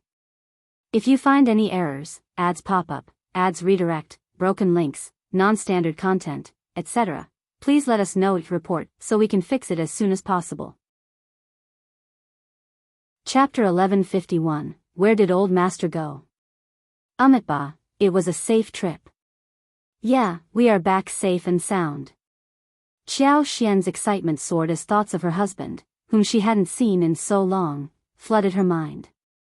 The anticipation of their reunion and the old saying, "Absence makes the heart grow fonder," made her heart skip a beat, causing her cheeks to flush with joy. However, upon their return, Xiao Yunduan was not there to greet them. Instead, Xianxia answered the door. Surprised and elated to see Xianxia, Xiao Xian bowed deeply and smiled. "Xianxia, you're here. That's wonderful." Xiao Xian smiled and nodded, asking, "Where is my husband? Has he not returned yet?" Hanlin Academy should have been off duty, so she wondered why he wasn't home. Annoyed thoughts crossed her mind. Could he have gone somewhere else without her knowledge? How dreadful. "Where is old master?" she asked, sounding rather stern as she turned to Xianxia. Xianxia had never seen her like this, and it caught him off guard. He replied, "Madam, old master is working for the Crown Prince, and I have been assisting him. Old master mentioned that you would be back soon, so he asked me to come home the day before. He should be back in a couple of days, working for the Crown Prince." Xiao Xian was startled. She had been gone for less than 2 months, and she felt out of touch with her husband, finding it difficult to comprehend what Xianxia was talking about. What could the Hanlin Academy possibly do for the Crown Prince, especially when he was out of the capital? Xianxia said, "Yes, madam, never mind." Xiao Xian waved her hands and said gently, "Let's eat dinner first, and after dinner, you can tell me about this. We won't cook tonight, but you can buy 4 or 5 dishes from G restaurant outside the alley. 1 soup, and you can take care of the rest." Finding reassurance in the fact that Xiao Yunduan hadn't gone out to have fun, Xiao Xian's worries dissipated instantly. She sounded calm and gentle, like the gracious mistress of the family. Xianxia had no idea what was going on with his mother-in-law, but he let out a sigh of relief and nodded. He took the money from Wuxia and went out to order food. Xiao Xian and her servant didn't have much luggage on the trip, only a few bags with some clothes. Xianxia and Liqiu would carry them back to the room and put everything away. There was hot water in the kitchen, and a brick bed in the room made it very warm and cozy inside. Finally, they were home. Xiao Xian let out a sigh of relief, feeling a sense of relaxation wash over her. She smiled, feeling the warmth in her heart. This was her and her husband's home. Indeed, there was no place like home. Xiao Xian felt at ease, carefree, and nonchalant. Even the best hostels on the road couldn't compare to the comfort of being home. But her husband still wasn't there. Soon, Xianxia returned with food boxes. Xianxia and Liqiu quickly set up the table and carefully placed the dishes one by one. On the table were shredded pork with capital sauce, roast beef with winter bamboo shoots, sliced fish, stir-fried vegetables, and a large bowl of steaming mutton soup garnished with coriander and green onions. Additionally, there were 4 dishes from the restaurant, 8 treasure pickles, pickled radishes, mustard cabbage with sauce, and shredded bamboo shoots with red oil. Xiao Xian smiled. Let's start serving the dishes from the boxes before they get cold.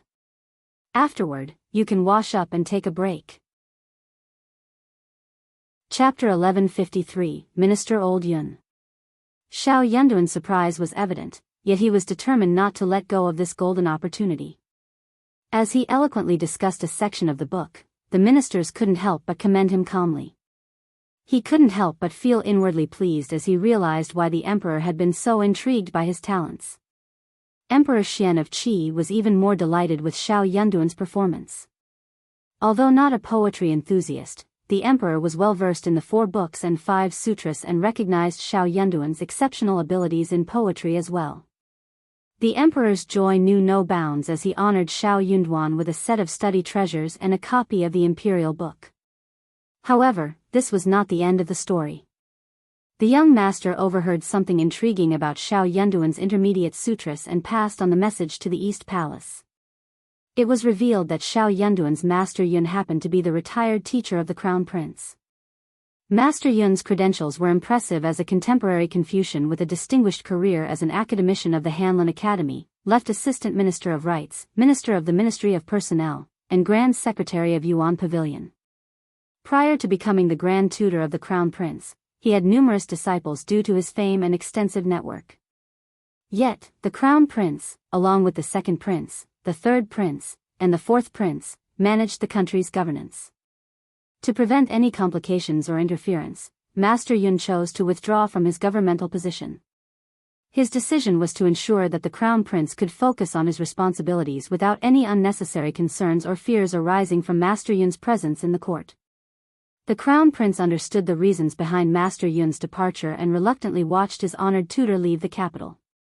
As the most devoted student of Minister Old Yun, the young master deeply respected his teacher and was well acquainted with the teachings he had passed on to Xiao Yunduan.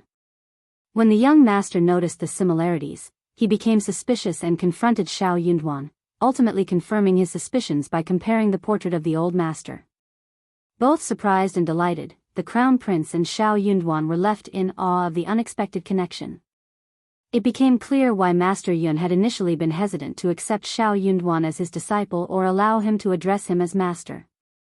After the Crown Prince, Master Yun had refrained from taking on any more disciples, making Xiao Yunduan a unique exception. The revelation brought immense joy to the Crown Prince, as he realized that Xiao Yunduan was not merely his junior brother but a student taught directly by his beloved master.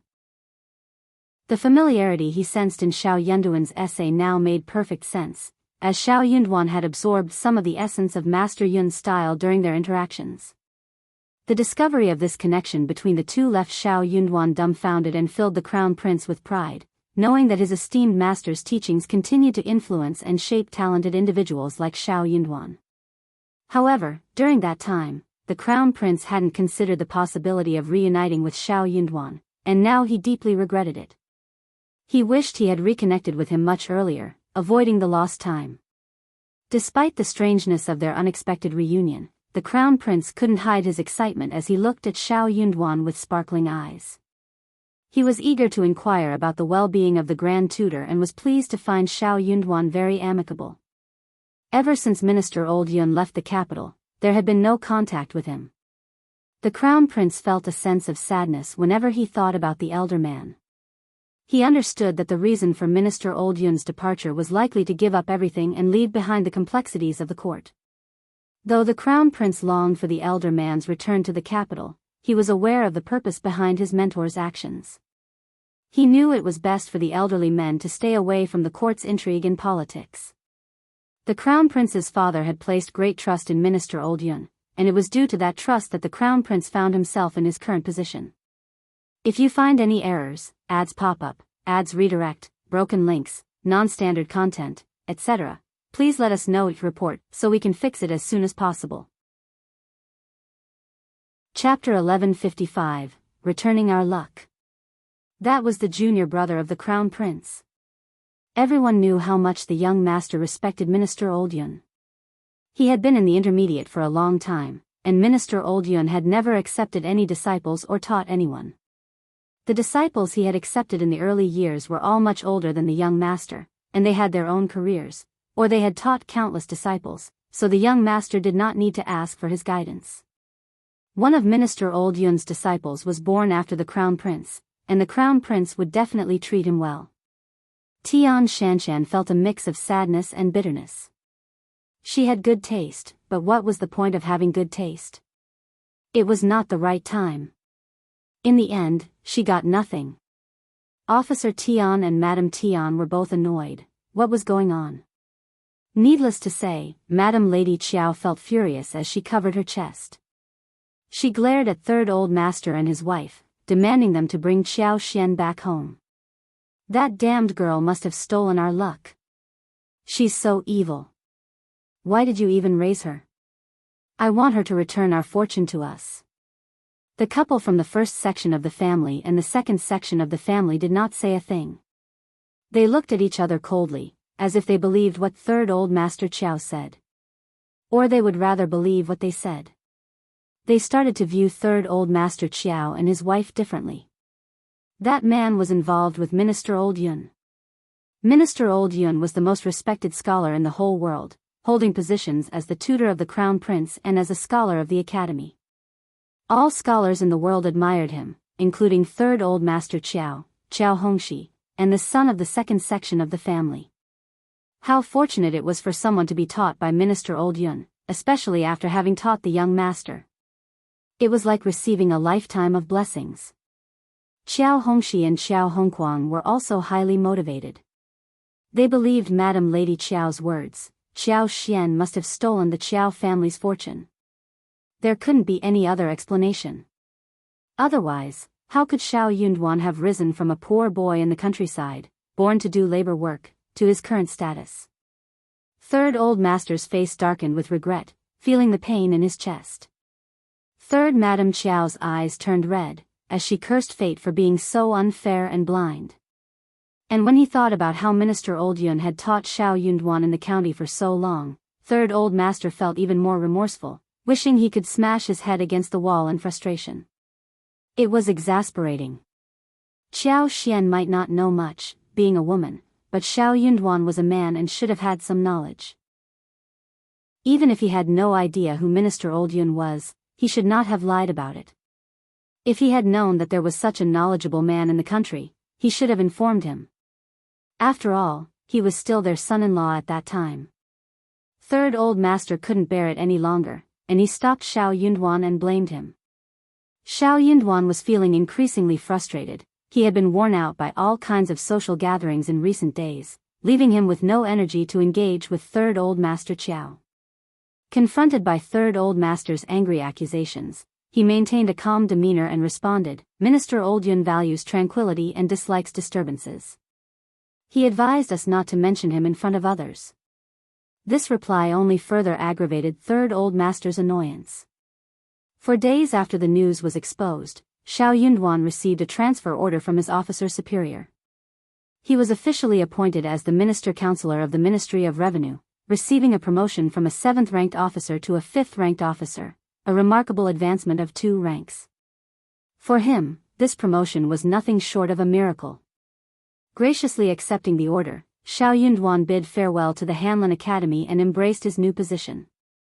If you find any errors, ads pop up, ads redirect, broken links, non-standard content, etc., please let us know your report so we can fix it as soon as possible. Chapter 1157, Slap on the Face. Xiao Yunduan found himself in a dilemma and needed to carefully consider his next steps. Although he was leading a peaceful life, someone was causing trouble for him. The fourth prince and honored princess Mei were greatly annoyed by the situation. On the other hand, the second prince and third prince didn't pay much attention to Xiao Yunduan's actions. They believed that his association with the crown prince and his father's admiration didn't hold much significance, as Xiao Yunduan lacked a powerful background and appeared too weak to be of any help to the crown prince. However, things took a different turn because of the Tian family's involvement. The fourth prince felt humiliated and slapped in the face due to their actions. Princess Virtue's son's jokes in front of the empress, which indirectly targeted honored Princess Mei, only fueled her annoyance further. Feeling humiliated and unable to tolerate the disrespect, honored Princess Mei decided to take a stand against the concubine. Moreover, the fourth prince's growing support and the emperor's favor towards him gave them a sense of superiority over the crown prince, who lacked the same level of backing from his mother's family. They were confident that the crown prince would eventually step down, but Xiao Yunduan's actions brought them face to face with a challenge from the crown prince's side. This situation worried them because they considered their reputation and the perceptions of their followers and those who remained neutral. They were aware that no one could compete with the crown prince, and his association with Minister Oldyan commanded even more respect and admiration. After much discussion, the mother and son decided to address the situation by confronting Xiao Yunduan. Wasn't he the Primus personally taught by Minister Oldyan? Wasn't he an advanced talent? But if he had a bad character and wasn't that good, did that mean that Minister Oldyan was getting old, not intermediate, and had bad taste? With this, she could get Minister Oldyan off the pedestal. If she could control it well, she might even be able to take down the crown prince. The fourth prince went back to the mansion and passed on the message to He Jiqing. You are the cousin of the Xia family, and I heard that young Master Xia is in a good relationship with Xiao Yunduan, right? I will leave this to you, and I don't care what method you use. If you succeed, I will treat you well.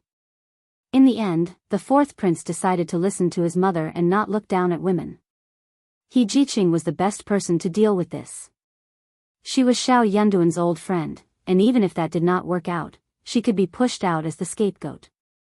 It was reasonable to say that they had a grudge against each other, and she was taking revenge on them. He Jiqing felt both bitter and motivated. That was not a very easy thing to do. She would definitely be moved. She was a concubine, and he would not treat her badly. He would either give her the position of a concubine or give her a son. Either way, she wanted them all. She even wanted both of them.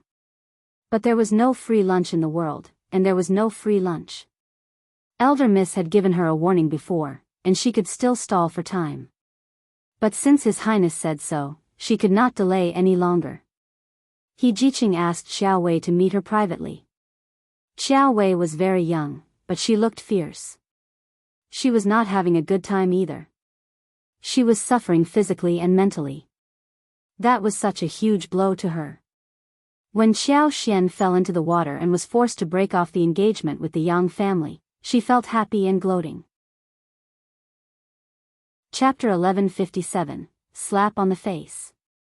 Xiao Yunduan found himself in a dilemma and needed to carefully consider his next steps. Although he was leading a peaceful life, someone was causing trouble for him.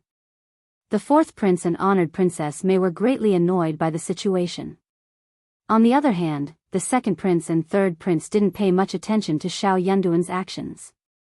They believed that his association with the crown prince and his father's admiration didn't hold much significance, as Xiao Yunduan lacked a powerful background and appeared too weak to be of any help to the crown prince. However, things took a different turn because of the Tian family's involvement. The fourth prince felt humiliated and slapped in the face due to their actions. Princess Virtue's son's jokes in front of the empress, which indirectly targeted honored Princess Mei, only fueled her annoyance further. Feeling humiliated and unable to tolerate the disrespect, honored Princess Mei decided to take a stand against the concubine. Moreover, the fourth prince's growing support and the emperor's favor towards him gave them a sense of superiority over the crown prince, who lacked the same level of backing from his mother's family. They were confident that the crown prince would eventually step down, but Xiao Yanduan's actions brought them face to face with a challenge from the crown prince's side. This situation worried them because they considered their reputation and the perceptions of their followers and those who remained neutral. They were aware that no one could compete with the crown prince, and his association with Minister Oldun commanded even more respect and admiration.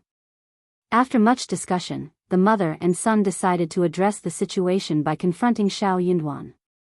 Wasn't he the Primus personally taught by Minister Oldun? Wasn't he an advanced talent? But if he had a bad character and wasn't that good, did that mean that Minister Oldun was getting old, not intermediate, and had bad taste? With this, she could get Minister Oldun off the pedestal. If she could control it well, she might even be able to take down the crown prince. The fourth prince went back to the mansion and passed on the message to He Jiqing. You are the cousin of the Xia family, and I heard that young Master Xia is in a good relationship with Xiao Yunduan, right? I will leave this to you, and I don't care what method you use. If you succeed, I will treat you well. In the end, the fourth prince decided to listen to his mother and not look down at women. He Jiqing was the best person to deal with this. She was Xiao Yanduan's old friend, and even if that did not work out, she could be pushed out as the scapegoat. It was reasonable to say that they had a grudge against each other, and she was taking revenge on them. He Jiqing felt both bitter and motivated. That was not a very easy thing to do. She would definitely be moved.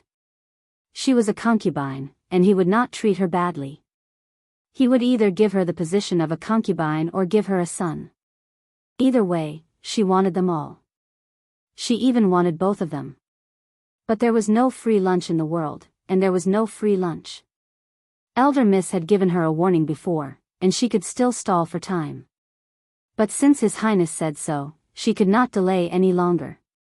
He Jiqing asked Xiao Wei to meet her privately. Xiao Wei was very young, but she looked fierce. She was not having a good time either. She was suffering physically and mentally. That was such a huge blow to her. When Xiao Xian fell into the water and was forced to break off the engagement with the Yang family, she felt happy and gloating. Chapter 1159, Exposure. That was what the emperor said, and no one would dare to doubt that. Also, this was the best and most effective method. He Jiqing had the backing of the fourth prince, and she didn't care if Tian Shanshan was satisfied or not. In her opinion, Xiao Yunduan was a sure bet working with the crown prince, and Tian Shanshan had no chance with him anymore. So she didn't need to worry about a thing. He Jiqing looked down at Xiao Wei. She was so timid and lacked courage. What could she do? But that was good too. Xiao Wei was the easiest person to manipulate.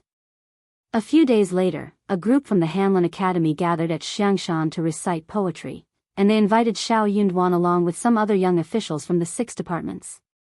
Xiao Yunduan couldn't turn down such a gathering, especially when he was in the limelight, otherwise, he would be blamed for not fitting in. Xiao Yunduan was well aware that he had become the junior brother of Minister Oldun and the Crown Prince's junior brother. Everyone congratulated him on the surface, but they were all secretly jealous of his newfound status. At this moment, they couldn't leave any evidence behind. Also, things were different now. Since he had decided to make plans for the Crown Prince, he couldn't simply keep a low profile like before. It was more important for him to have a wide circle of friends and identify potential allies. The Xiang Mountains offered beautiful scenery, and they enjoyed swimming in the mountains and rivers. But why hadn't the thrifty people who gathered here made tea to add to the fun? Despite that, they had a great time throughout the day. In the afternoon, they returned to town and went straight to a restaurant for dinner. The cost of the dinner was pooled together. The fourth prince and the third prince had always been interested in these matters, so they gladly contributed as well. Xiao Yunduan, being a wealthy man, offered 100 liang when gathering the money. He might not match the third prince and the fourth prince, but his contribution was still quite impressive. With ample funds, the table was filled with good wine and delicacies. Everyone was talking and laughing, creating a lively atmosphere. One person took the lead in offering Xiao Yunduan a toast and congratulations, praising his promising future. Others followed suit, whether they were sincere or not. Xiao Yunduan had no reason to turn them down. If he did, it would seem too proud and rude. But with so many people around, he smiled bitterly and repeatedly expressed that he couldn't hold his liquor well. He apologized again and again, eventually convincing them to switch to smaller wine glasses. Reluctantly, Xiao Yunduan began drinking them one by one. After consuming so many glasses, Xiao Yunduan got quite drunk. Not wanting to drink any further, he pretended to be heavily intoxicated. Some guests remarked, "Just let him be," and others agreed, letting him off the hook. When the banquet was over, he arranged for someone to drive him home with the help of Xianxia. At his doorstep, Xianxia did his best to assist his master, thanking the officer who had seen them off. Once inside the yard, Xianxia closed the door behind them. Xiao Yunduan leaned against the wall and vomited, feeling slightly better.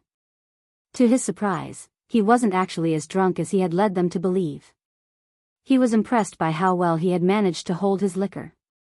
After resting for a while in his room, he felt even more awake. Xianxia hurriedly boiled hot water and fetched water for Xiao Yunduan to wash up. He prepared a bowl of hot tea to help alleviate the hangover. Additionally, he filled a thick cotton-coated jar with hot water, placing it at the head of his bed, so Xiao Yunduan could have water to drink in the middle of the night when he felt thirsty. With Xianxia's assistance, Xiao Yunduan lay down, and as he closed the door, Xianxia left the room. Chapter 1159, Exposure. That was what the emperor said, and no one would dare to doubt that. Also, this was the best and most effective method. He Jiqing had the backing of the fourth prince, and she didn't care if Tian Shanshan was satisfied or not. In her opinion, Xiao Yunduan was a sure bet working with the crown prince, and Tian Shanshan had no chance with him anymore. So she didn't need to worry about a thing. He Jiqing looked down at Xiao Wei. She was so timid and lacked courage. What could she do? But that was good too. Xiao Wei was the easiest person to manipulate. A few days later, a group from the Hanlin Academy gathered at Xianxia to recite poetry, and they invited Xiao Yunduan along with some other young officials from the 6 departments. Xiao Yunduan couldn't turn down such a gathering, especially when he was in the limelight, otherwise, he would be blamed for not fitting in. Xiao Yunduan was well aware that he had become the junior brother of Minister Old Yun and the Crown Prince's junior brother. Everyone congratulated him on the surface, but they were all secretly jealous of his newfound status. At this moment, they couldn't leave any evidence behind. Also, things were different now. Since he had decided to make plans for the Crown Prince, he couldn't simply keep a low profile like before. It was more important for him to have a wide circle of friends and identify potential allies. The Xiang Mountains offered beautiful scenery, and they enjoyed swimming in the mountains and rivers. But why hadn't the thrifty people who gathered here made tea to add to the fun? Despite that, they had a great time throughout the day. In the afternoon, they returned to town and went straight to a restaurant for dinner. The cost of the dinner was pooled together. The fourth prince and the third prince had always been interested in these matters, so they gladly contributed as well. Xiao Yunduan, being a wealthy man, offered 100 liang when gathering the money. He might not match the third prince and the fourth prince, but his contribution was still quite impressive. With ample funds, the table was filled with good wine and delicacies. Everyone was talking and laughing, creating a lively atmosphere. One person took the lead in offering Xiao Yunduan a toast and congratulations, praising his promising future. Others followed suit, whether they were sincere or not. Xiao Yunduan had no reason to turn them down. If he did, it would seem too proud and rude. But with so many people around, he smiled bitterly and repeatedly expressed that he couldn't hold his liquor well.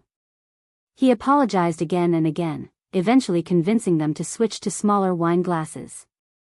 Reluctantly, Xiao Yunduan began drinking them one by one. After consuming so many glasses, Xiao Yunduan got quite drunk. Not wanting to drink any further, he pretended to be heavily intoxicated. Some guests remarked, "Just let him be," and others agreed, letting him off the hook. When the banquet was over, he arranged for someone to drive him home with the help of Xianxia. At his doorstep, Xianxia did his best to assist his master, thanking the officer who had seen them off. Once inside the yard, Xianxia closed the door behind them. Xiao Yunduan leaned against the wall and vomited, feeling slightly better. To his surprise, he wasn't actually as drunk as he had led them to believe. He was impressed by how well he had managed to hold his liquor. After resting for a while in his room, he felt even more awake. Xianxia hurriedly boiled hot water and fetched water for Xiao Yunduan to wash up. He prepared a bowl of hot tea to help alleviate the hangover. Additionally, he filled a thick cotton-coated jar with hot water, placing it at the head of his bed, so Xiao Yunduan could have water to drink in the middle of the night when he felt thirsty. With Xianxia's assistance, Xiao Yunduan lay down, and as he closed the door, Xianxia left the room. If you find any errors, ads pop up, ads redirect, broken links, non-standard content, etc., please let us know your report so we can fix it as soon as possible. Chapter 1161, Good Tolerance. Xiao Yunduan's eyes were filled with a chilling sneer as he looked upon the scene. That was a good plan. Deep down, he knew that the unexpected encounter with Qiao Wei at his doorstep while he was inebriated, and with Xiao Xian absent, was no mere accident. It had to be orchestrated, likely involving the Tian family or the fourth prince's mansion. Only they could have ensured he got drunk tonight. While the Qiao family might have seen this as a golden opportunity to bring Qiao Wei closer to the crown prince, they couldn't have controlled whether he would end up inebriated or not. Recognizing the scheme at play, Xiao Yunduan jotted down a few notes and dispatched Xianxia to the crown prince's mansion. He instructed Xianxia to find the patrolling soldiers and inform them that he had forgotten about an urgent matter that needed his attention. This way, he could excuse his hasty departure from the current scene to avoid potential trouble. With still some time before midnight, Xianxia discreetly left the place, his presence hardly drawing any attention. However, when he stumbled upon Qiao Wei lying on the ground, he was taken aback and wisely refrained from probing further. Their master would never approve of elder Miss Qiao, so Xianxia was convinced that he had been deceived. Despite this, he had no intention of casting Qiao Wei aside. He and Xianxia knew that transporting her elsewhere was challenging as they lacked a wagon and risked being noticed if they tried to move her discreetly. Moreover, leaving Qiao Wei outside would mean subjecting her to the freezing weather, potentially resulting in her death. If she were to pass away near her own home, suspicion would undoubtedly fall on them. Another concern was the possibility of guards sent by the Tian family or the fourth prince being stationed nearby. Any attempt to carry Qiao Wei away could lead to their capture, and explaining their actions would be an arduous task. Aware of the potential enemies he would encounter once he became the crown prince's confidant, Xiao Yunduan had always been vigilant. However, he had never expected such a vile scheme to be set in motion against him. Fortunately, his alcohol tolerance saved them from disaster. Otherwise, they would have been in grave danger. Yet, who could have predicted that their peaceful day of enjoying mountain scenery and poetry would turn into a night of revelry and drunkenness at home?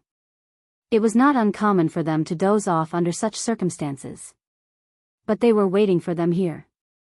Xiao Yunduan felt that he would have been utterly humiliated if he had been set up in his own home. Nothing could be more frustrating than this. Taking a moment to compose himself, Xiao Yunduan decided to take action. He retrieved some ropes and securely tied up Qiao Wei, making sure she couldn't cause any trouble. The sight of her, the lineal daughter of the Qiao family and a noble lady, bound and helpless filled him with disgust.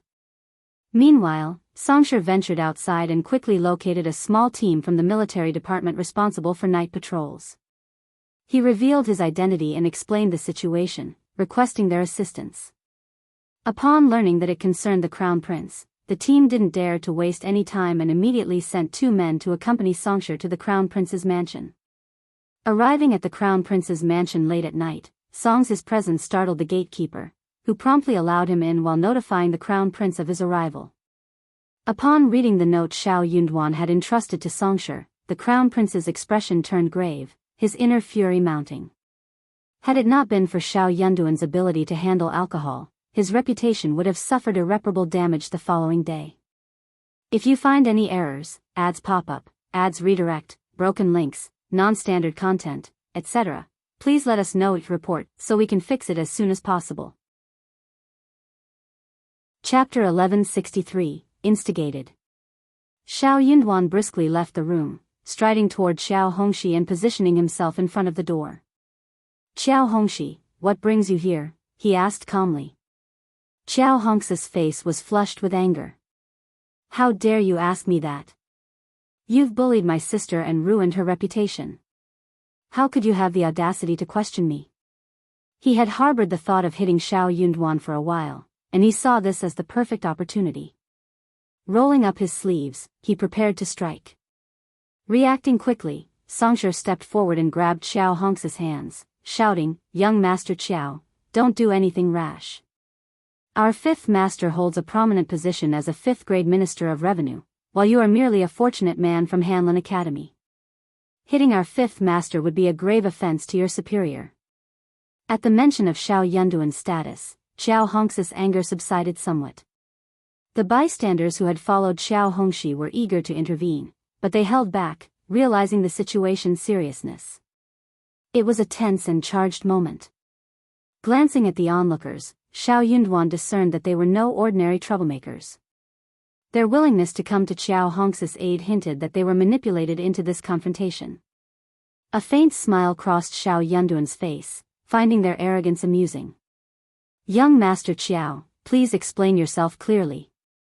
Why have you come to my home so early in the morning and made such baseless accusations?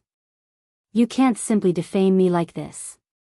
If you fail to provide a reasonable explanation, we can settle this matter at the Heavenly Mansion office," Xiao Yunduan calmly retorted. "How dare you say that?" Xiao Hongxi's rage intensified. "My sister visited you yesterday to mend ties between our families, but she didn't return home the entire night. How dare you claim that you had no part in it? How dare you deny any involvement? You have the audacity to suggest searching me? If you do so and find nothing, then let's see what you have to say." Xiao Hongxi threatened, attempting to challenge Xiao Yunduan's innocence. Outside the door, a group of curious neighbors had gathered, drawn in by the commotion. They were taken aback by Xiao Hongxi's accusations and exchanged puzzled glances. "What is happening? This doesn't seem right. I can't believe Officer Xiao would do something like that. He has a good relationship with Madame Xiao. Indeed, Officer Xiao is known for his talent and was personally taught by Minister Old Yun. It's hard to believe he could be involved in such a matter. I'm skeptical about this." "Agreed, let's not jump to conclusions without proper evidence." Xiao Yunduan's expression turned disdainful. "This is utterly ridiculous. You think you can just barge in and search my room without any evidence?" Xiao Hongxi's aggression only intensified. "Your guilt is evident from your defensive stance.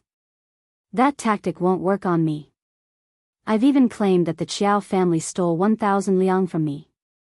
If you doubt my word, feel free to search my room. I have nothing to hide.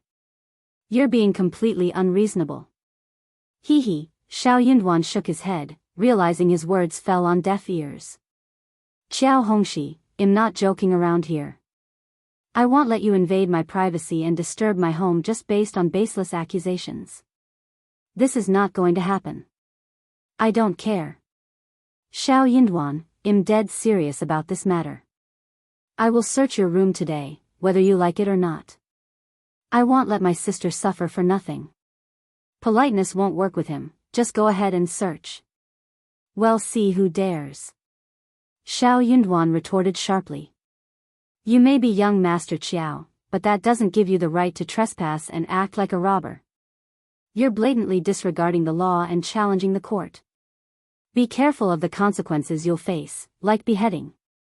If you find any errors, ads pop up, ads redirect, broken links, non-standard content, etc., please let us know your report so we can fix it as soon as possible." Chapter 1165, Disbelief. So, Xiao Yunduan selected a few respected elders from the community to help him search the room. As they began the search, Xiao Hongxi couldn't help but feel a surge of envy at how well-liked Xiao Yunduan was among the neighbors. Inwardly, he started to entertain the idea that his grandmother might have been right. Perhaps Xiao Xian had stolen their family fortune and given it to Xiao Yunduan.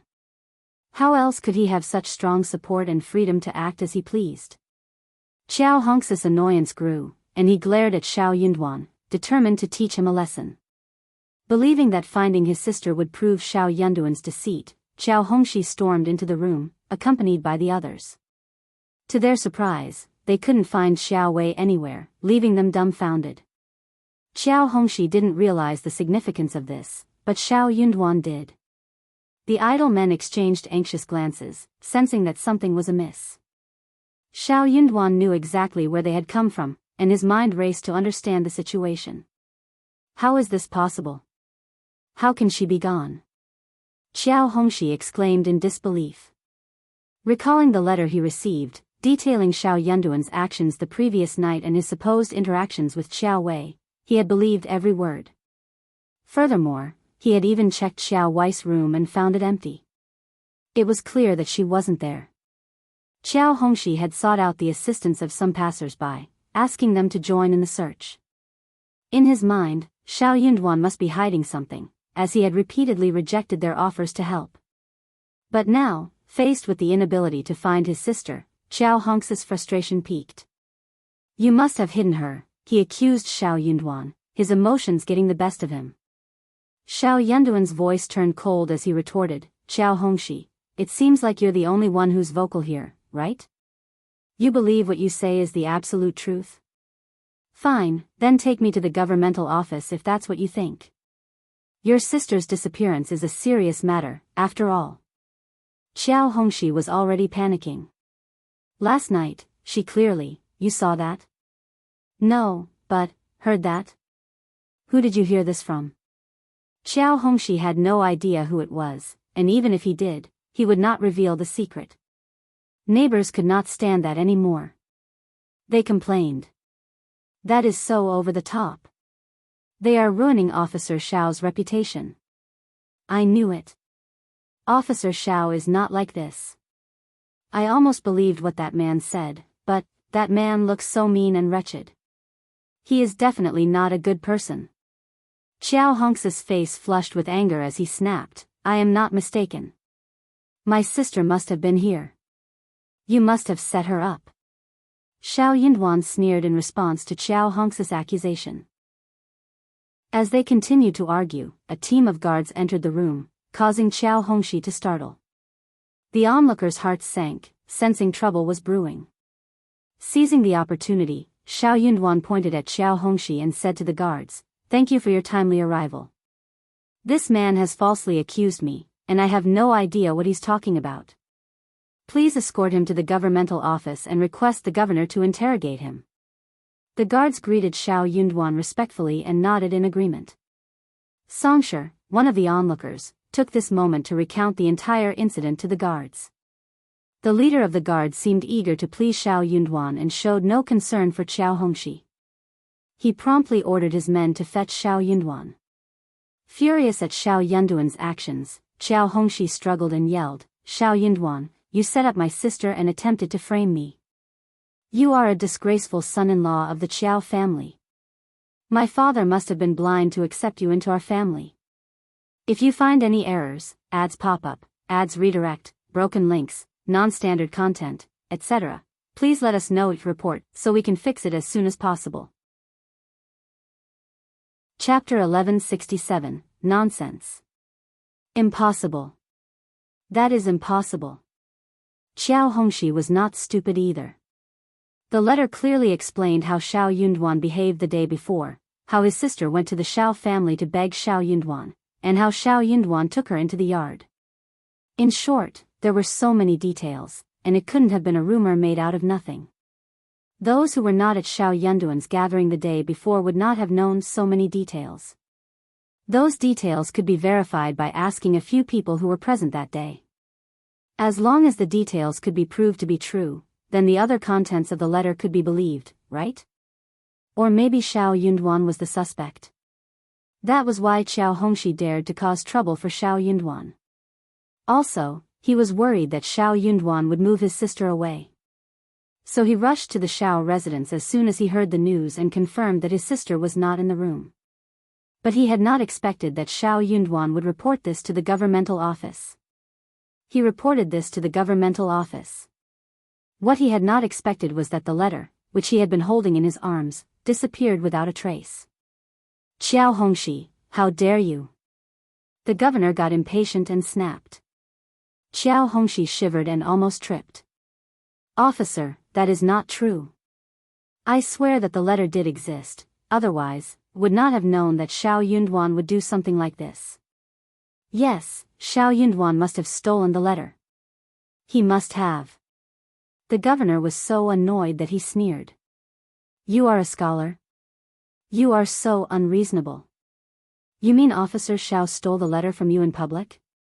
What else could Xiao Hongxi say? He gritted his teeth and nodded. Yes, officer. Nonsense. Without evidence, it is a false accusation. You are a scholar, don't you know anything? Xiao Hongxi hated it when people looked down at him for not being a scholar. He was so angry that he wanted to argue, but he had no idea what to say. At this moment, the messenger from the Qiao family returned. Officer, the lady of the Qiao family is at the mansion, and she is fine. Xiao Hongxi was startled. The governor sneered. What else do you have to say? That can't be possible. She is not here, how could she? The constable threw a speechless look at him. Ms. Qiao said that she had lost something, and she was looking for it in the garden early in the morning. Xiao Hongxi staggered and suddenly looked up with a scream. It is a trap. Officer, Xiao Yunduan must have set me up. He set me up. He must have sent someone to give me the letter. Then he tried to steal it away. He set me up. The governor did not even want to look at him anymore. He was thinking that the young master of the Qiao family must have lost his mind. It was no wonder that he was getting worse and worse at the Hanlin Academy. What was the point of being an officer? She could just go home and save herself the embarrassment. Where is the evidence? The letter is the proof, but where is the letter? You can't offer it. What more do you have to say? Are you going to judge the case, or am I? You are just a scholar, and you don't know what it means to have no evidence? Officer, if you find any errors, ads pop up, ads redirect, broken links, non-standard content, etc., please let us know to report so we can fix it as soon as possible. Chapter 1169, Happy Now. Third Old Master and Third Madam of the Qiao family were deeply distressed by the unfortunate turn of events. Despite their son no longer being an officer and his future prospects being ruined, he was still their only child. Madam Lady Qiao was thoroughly disgusted with the mocking and sarcastic remarks made by the first and second sections of the Qiao family. These comments only served to further aggravate Third Old Master and his wife. Unfortunately, their financial situation made it impossible for them to use money to save their son's position. They had no choice but to raise the required funds themselves, which nearly depleted their private savings of 1,000 liang. Third Madam felt heartbroken, wondering why they had ever looked forward to returning to the capital when nothing but misfortune awaited them. Their son's failure to get promoted and earn a decent income not only affected him but also led to their daughter losing her marriage prospects. It felt like a great tragedy and an unforgivable sin. Third Old Master was infuriated, but he found himself unable to disobey the governmental order. So, begrudgingly, he took the 1,000 liang and personally handed it over to Xiao Yunduan, expecting him to have some sense of shame and not demand such a hefty sum. However, to his dismay, Xiao Yunduan accepted the money without uttering a word of thanks. Third Old Master's annoyance was evident as he sneered, "Are you satisfied now, Xiao Yunduan? I misjudged you, and I deeply regret it." Despite Third Old Master Qiao's denial of any regret, Xiao Yunduan could discern his true feelings. He must be regretting marrying Xiao Xian to me. Responding to Third Old Master's accusations, Xiao Yunduan maintained his composure and said, "I am satisfied with the compensation. Nobody should ignore being falsely accused. However, I assure you that I have not wronged you, and I don't agree with your accusations." Frustrated, Third Old Master glared at him, attempting to counter his claims, but he found himself unable to articulate a compelling argument. In retrospect, neither Third Old Master nor the Qiao family had supported Xiao Yunduan's endeavors to become an intermediate cultivated talent, provincial champion, or Primus. After Qiao Xian got married, her own family never gave her any benefits. But Xiao Yunduan could not change that just because he did not want to admit it. But he was his father-in-law, his senior. Why was he so unfilial? Third Old Master's annoyance lingered, and he couldn't help but blame his mother and 2 brothers for breaking off the relationship with Qiao Xian. If they hadn't done that, things might not have turned out this way. However, he knew it was too late to change anything now. Attempting to regain his composure, Third Old Master couldn't resist taunting Xiao Yunduan. You may feel proud now, but you still have a long way to go. Just wait and see, your ending won't be a pleasant one. Xiao Yunduan raised an eyebrow but chose to ignore the provocation. Having received the 1,000 liang, Xiao Yunduan couldn't help but think of his wife. He knew she would be delighted to be back, as she always enjoyed receiving money from the Qiao family. He regretted letting her go home in the first place. While everyone believed the matter was settled, including the 4th prince, honored Princess Mei, and her son, who decided not to take any immediate action, Xiao Yunduan had other plans. He made the decision to resign. Claiming that he had not anticipated such jealousy arising from Minister Old Yun's guidance, he suspected that an evil scheme was concocted to tarnish his reputation. While his reputation might recover, he couldn't bear the thought of Minister Old Yun being implicated in the process. If you find any errors, ads pop up, ads redirect, broken links, non-standard content, etc., please let us know each report so we can fix it as soon as possible. Chapter 1171, Revenge. The 4th prince, seething with anger, crumpled the letter into pieces, cursing the crown prince for his hypocrisy and false kindness. The situation had become unbearable for him. Throughout his life, the crown prince had been accustomed to making concessions, leading everyone to take his compromises for granted. However, this time, the crown prince's behavior had crossed a line, and the 4th prince couldn't tolerate it any longer. In response to the crown prince's actions, he decided to counterattack with a stern warning, making it clear that he wouldn't stand such behavior. After all, if the crown prince's actions went unchecked, it would set a dangerous precedent for the future. Amused by the situation, the 4th prince smirked confidently as he held the torn letter in his hands. He knew the crown prince had no evidence left to defend himself. Furthermore, he believed that those who supported the crown prince were easily swayed and could be manipulated by anyone. He was certain that no one would dare speak against him and claim that they were telling the truth. The 4th prince considered the crown prince foolish and knew he wouldn't dare to break ties with him. This realization fueled his desire for revenge, and he decided to take matters into his own hands. As a first step, a mysterious fire broke out at the crown prince's residence on a stormy night. Rumors quickly spread that the heavens were angry at the crown prince, signaling that he was undeserving of his position, and the fire was a divine warning. Following this, several officials who supported the crown prince encountered difficulties, further intensifying the rumors that the crown prince was incompetent and unfit for his role. Seizing the opportunity, the 2nd and 3rd princes also capitalized on the situation and played their parts in causing further turmoil and chaos in the kingdom. That caused a huge commotion in the court. The crown prince was overwrought. He found himself trapped in a challenging situation where he couldn't explain why he deserved the position he held, and he felt powerless to change the perception others had of him. Being passive and doing nothing would lead to accusations of immorality, while taking any active measures would be interpreted as an attempt to buy the favor of the people. The crown prince was caught in a difficult position, and his actions were constantly under scrutiny. Despite these challenges, the crown prince diligently carried out his duties, striving to protect his people and ensuring that no one could find any evidence against him. Additionally, he made efforts to display filial piety towards Emperor Xian, seeking to garner support and trust from the ruler. The 4th prince and others had numerous options at their disposal, but the crown prince had to tread carefully as he was the one facing the most significant obstacles. It felt like he was constantly being held back, with limited options available to him. Meanwhile, a man named Xiao Yunduan left the town on a task assigned by the crown prince, and nobody else knew the details of this mission, including Xianxia, who remained unaware of its nature. As part of his mission, Xianxia was to wait in a distant village until he received a letter from his master, instructing him to return to the capital and deliver a message to Madame. Upon hearing this, Qiao Xian was both frightened and enraged by the revelation. Shame on the Qiao family. The fourth prince was also so shameless. On her journey back to the capital, her thoughts were suddenly consumed by the memory of the fourth prince's past malicious and wicked behavior. Fueled by her anger, she decided to take revenge, and this act brought her a sense of satisfaction, easing her emotional turmoil.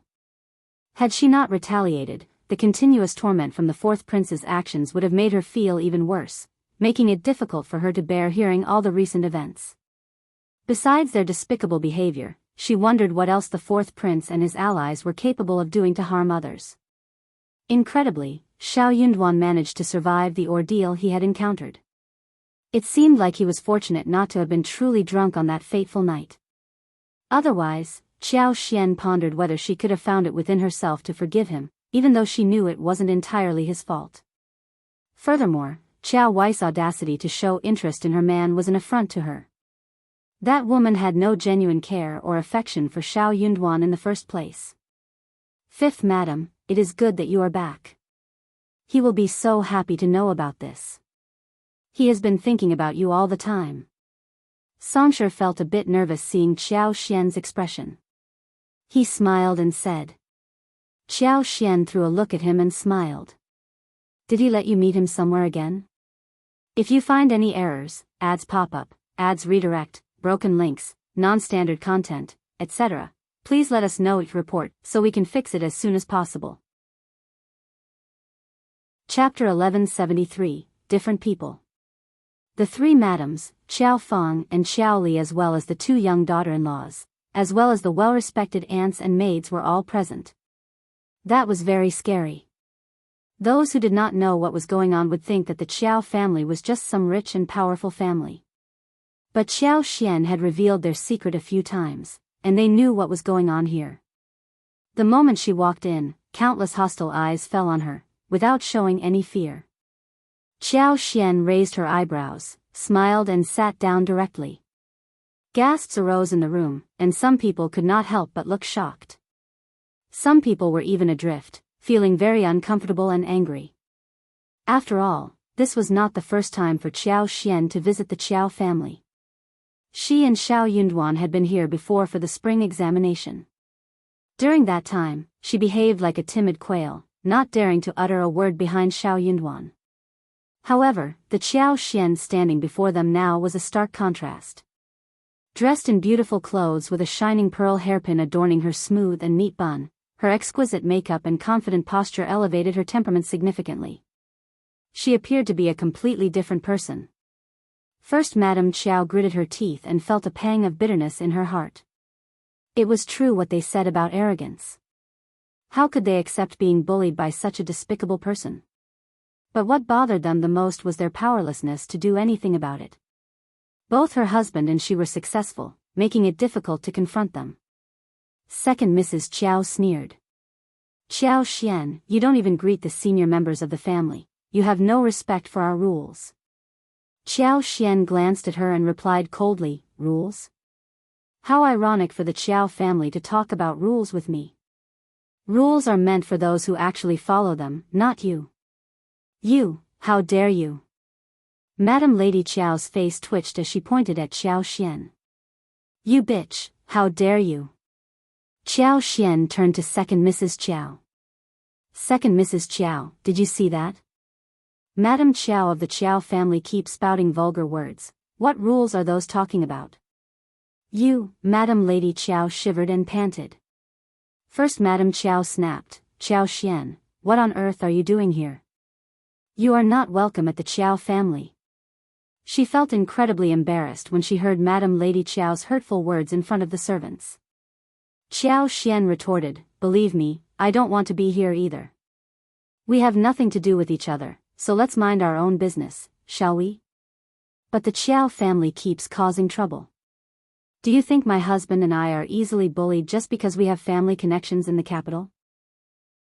First, it was third old Master Qiao who pestered you, and now your young Master Qiao Hongxi is meddling and trying to set up my husband. What exactly is the Qiao family's motive? Besides resorting to despicable and shameless methods, do you even know anything else? The women from the Qiao family were so annoyed that they seemed ready to tear Xianxia apart. If you find any errors, ads pop up, ads redirect, broken links, non-standard content, etc., please let us know each report so we can fix it as soon as possible. Chapter 1175, Bad Luck. I am where I am today because of my husband's abilities. I have my own abilities too. What does that have to do with the Qiao family? Xianxia retorted confidently. Oh, so now you claim to have cut ties with the Qiao family. Well, thank you, Madam Lady Qiao, for severing that connection. Since breaking away from the Qiao family and distancing myself from its influence, my husband and I have been blessed with good fortune. Perhaps it's because we freed ourselves from the shackles of the Qiao family's destiny. In other words, the Qiao family's misfortune was dragging everyone down. You may be burdened with bad luck because of the Qiao family, but it's a different story for me. By freeing myself from your bad luck, I have changed my own fortune. Madam Lady Qiao grasped Xianxia's implications and felt like she was on the verge of collapsing. Absurd. Nonsense. You're just talking rubbish. Madam Lady Qiao vehemently rejected the notion that Xiao Yunduan and Xianxia could have possibly brought prosperity and success to their own lives. She refused to acknowledge their excellence. However, Xianxia's clever counter-argument seemed to hit a nerve, and her words began to hold more weight in Madam Lady Qiao's mind. After all, stealing luck wasn't an easy feat. Additionally, Xianxia, being a lowly concubine's daughter in the Qiao family, never had the opportunity to seek the guidance of a Taoist master. As for the Qiao family's mansion in the capital, she had no intention of doing anything about it. On the contrary, since leaving the Qiao family and cutting all ties, she and her husband had achieved prosperity.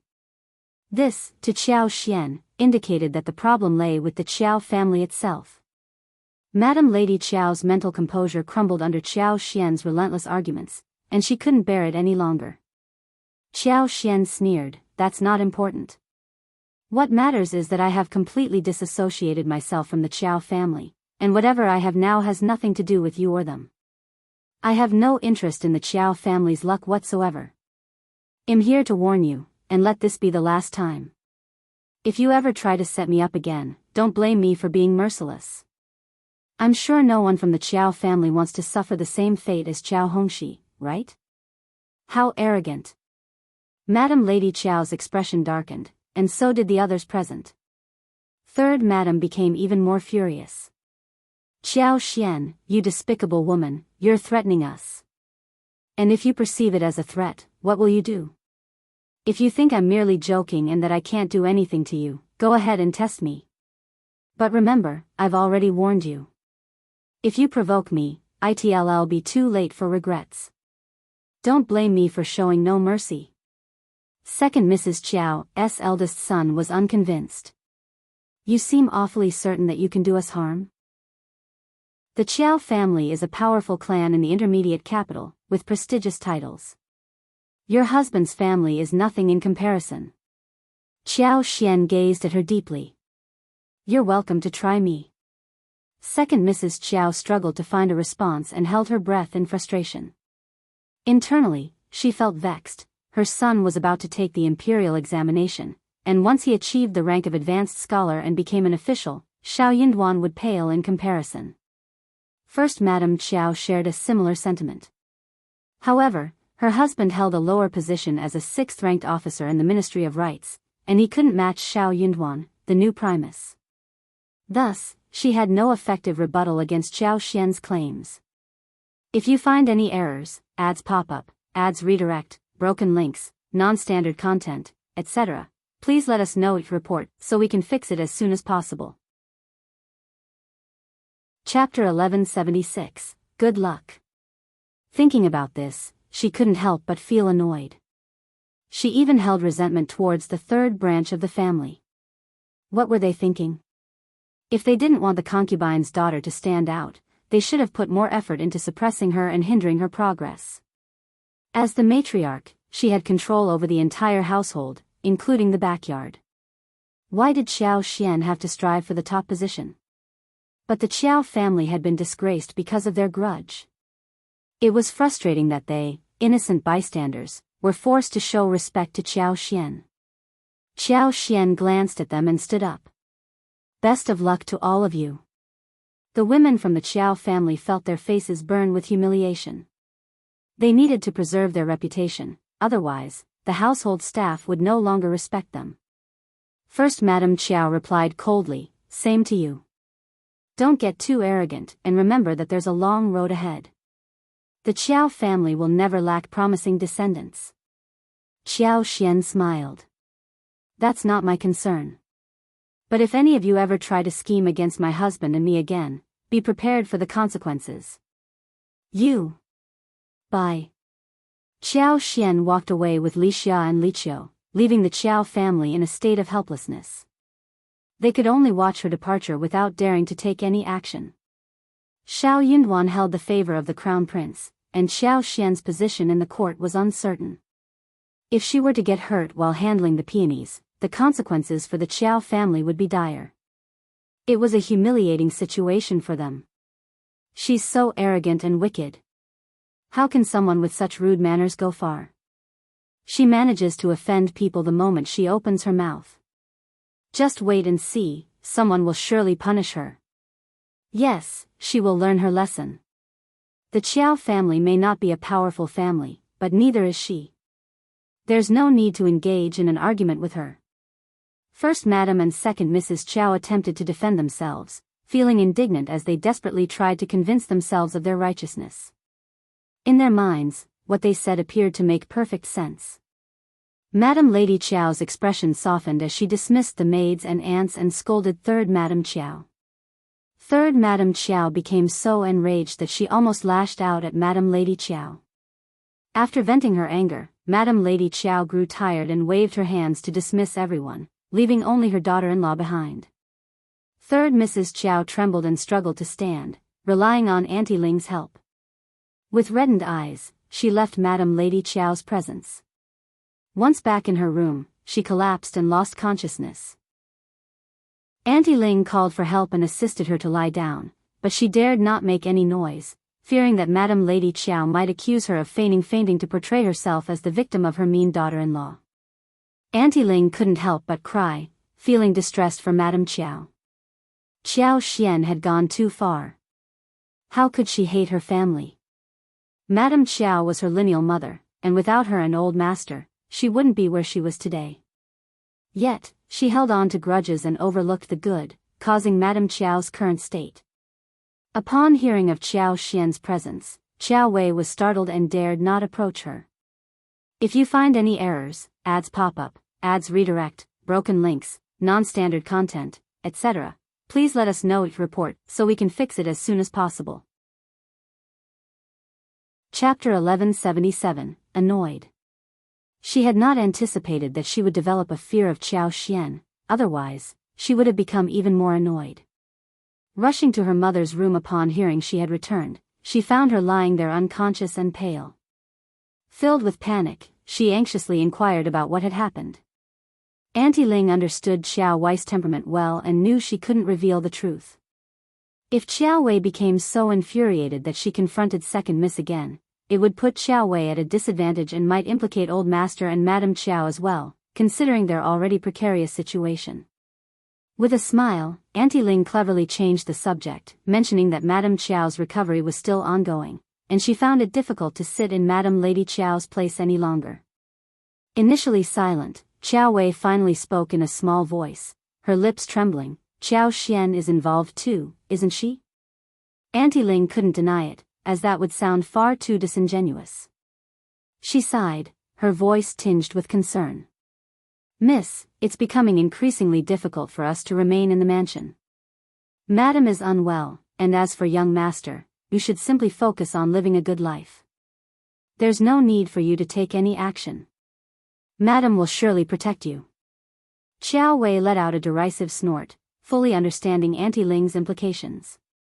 Auntie Ling was advising her to behave and not stir up trouble. But how could she just accept that?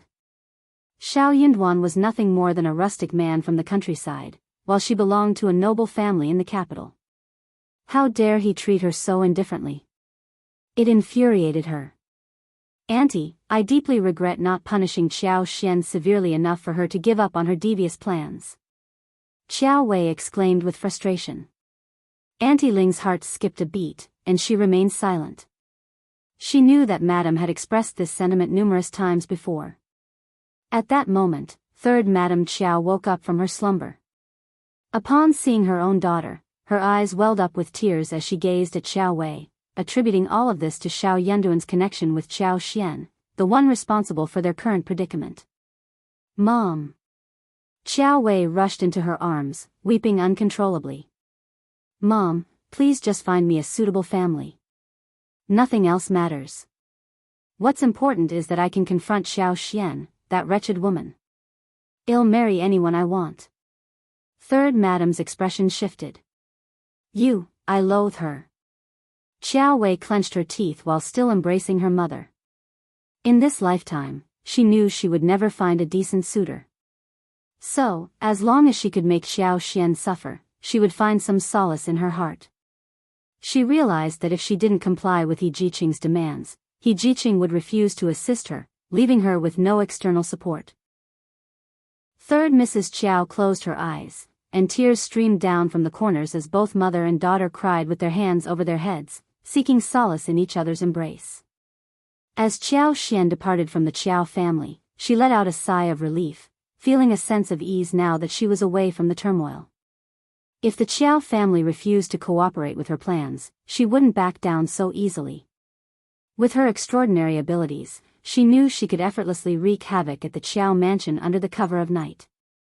Deciding not to stay in the capital any longer, Xiao Xian instructed Li Xia and Li Qiu to organize the gifts they had brought home. She then asked Xianxia to deliver them to the young master of Lord Anping Manor. The young master was still a child, and she believed he would appreciate the various gifts. What Xiao Xian was unaware of, though, was that news of her actions, specifically her intrusion into the main house and the gate of the fourth prince's house, had already spread throughout the capital among the noble and high-class circles. Despite it being a side house and not the actual residence of the fourth prince, it held sentimental value for him, representing an extension of his mansion. If you find any errors, ads pop up, ads redirect, broken links, non-standard content, etc., please let us know your report so we can fix it as soon as possible. Chapter 1178. Furious. It was a catastrophic event when the gate collapsed, and the entire house sank into the ground.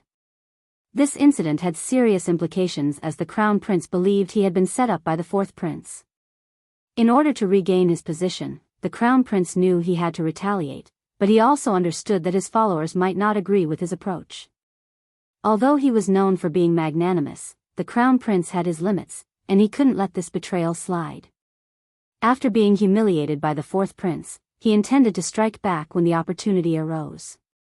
Being the crown prince meant he had to uphold certain principles and a sense of responsibility.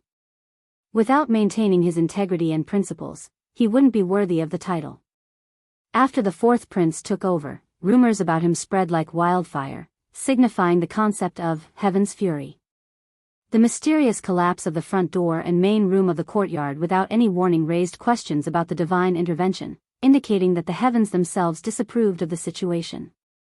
At the East Palace, attempts were made to downplay the incident, attributing it to a simple accident caused by the servants. However, the crown prince's supporters demanded a proper investigation before accepting such explanations. The fourth prince, his mother, and their supporters were startled and apprehensive after the investigation results were revealed, possibly realizing the gravity of their actions. They couldn't help but feel a mix of fear and respect for the crown prince's determination to seek justice and reclaim his position. Upon hearing about the incident, Emperor Xian grew annoyed and puzzled. He questioned why the heavens seemed to meddle in other people's affairs, first warning the crown prince and now turning their attention to fourth sister. In response, Emperor Xian ordered his men to conduct an investigation at both the Crown Prince and Fourth Prince's mansions. However, this swift action didn't leave enough time for the Fourth Prince to offer a proper explanation to the public. The Crown Prince, on the other hand, was transparent about the situation.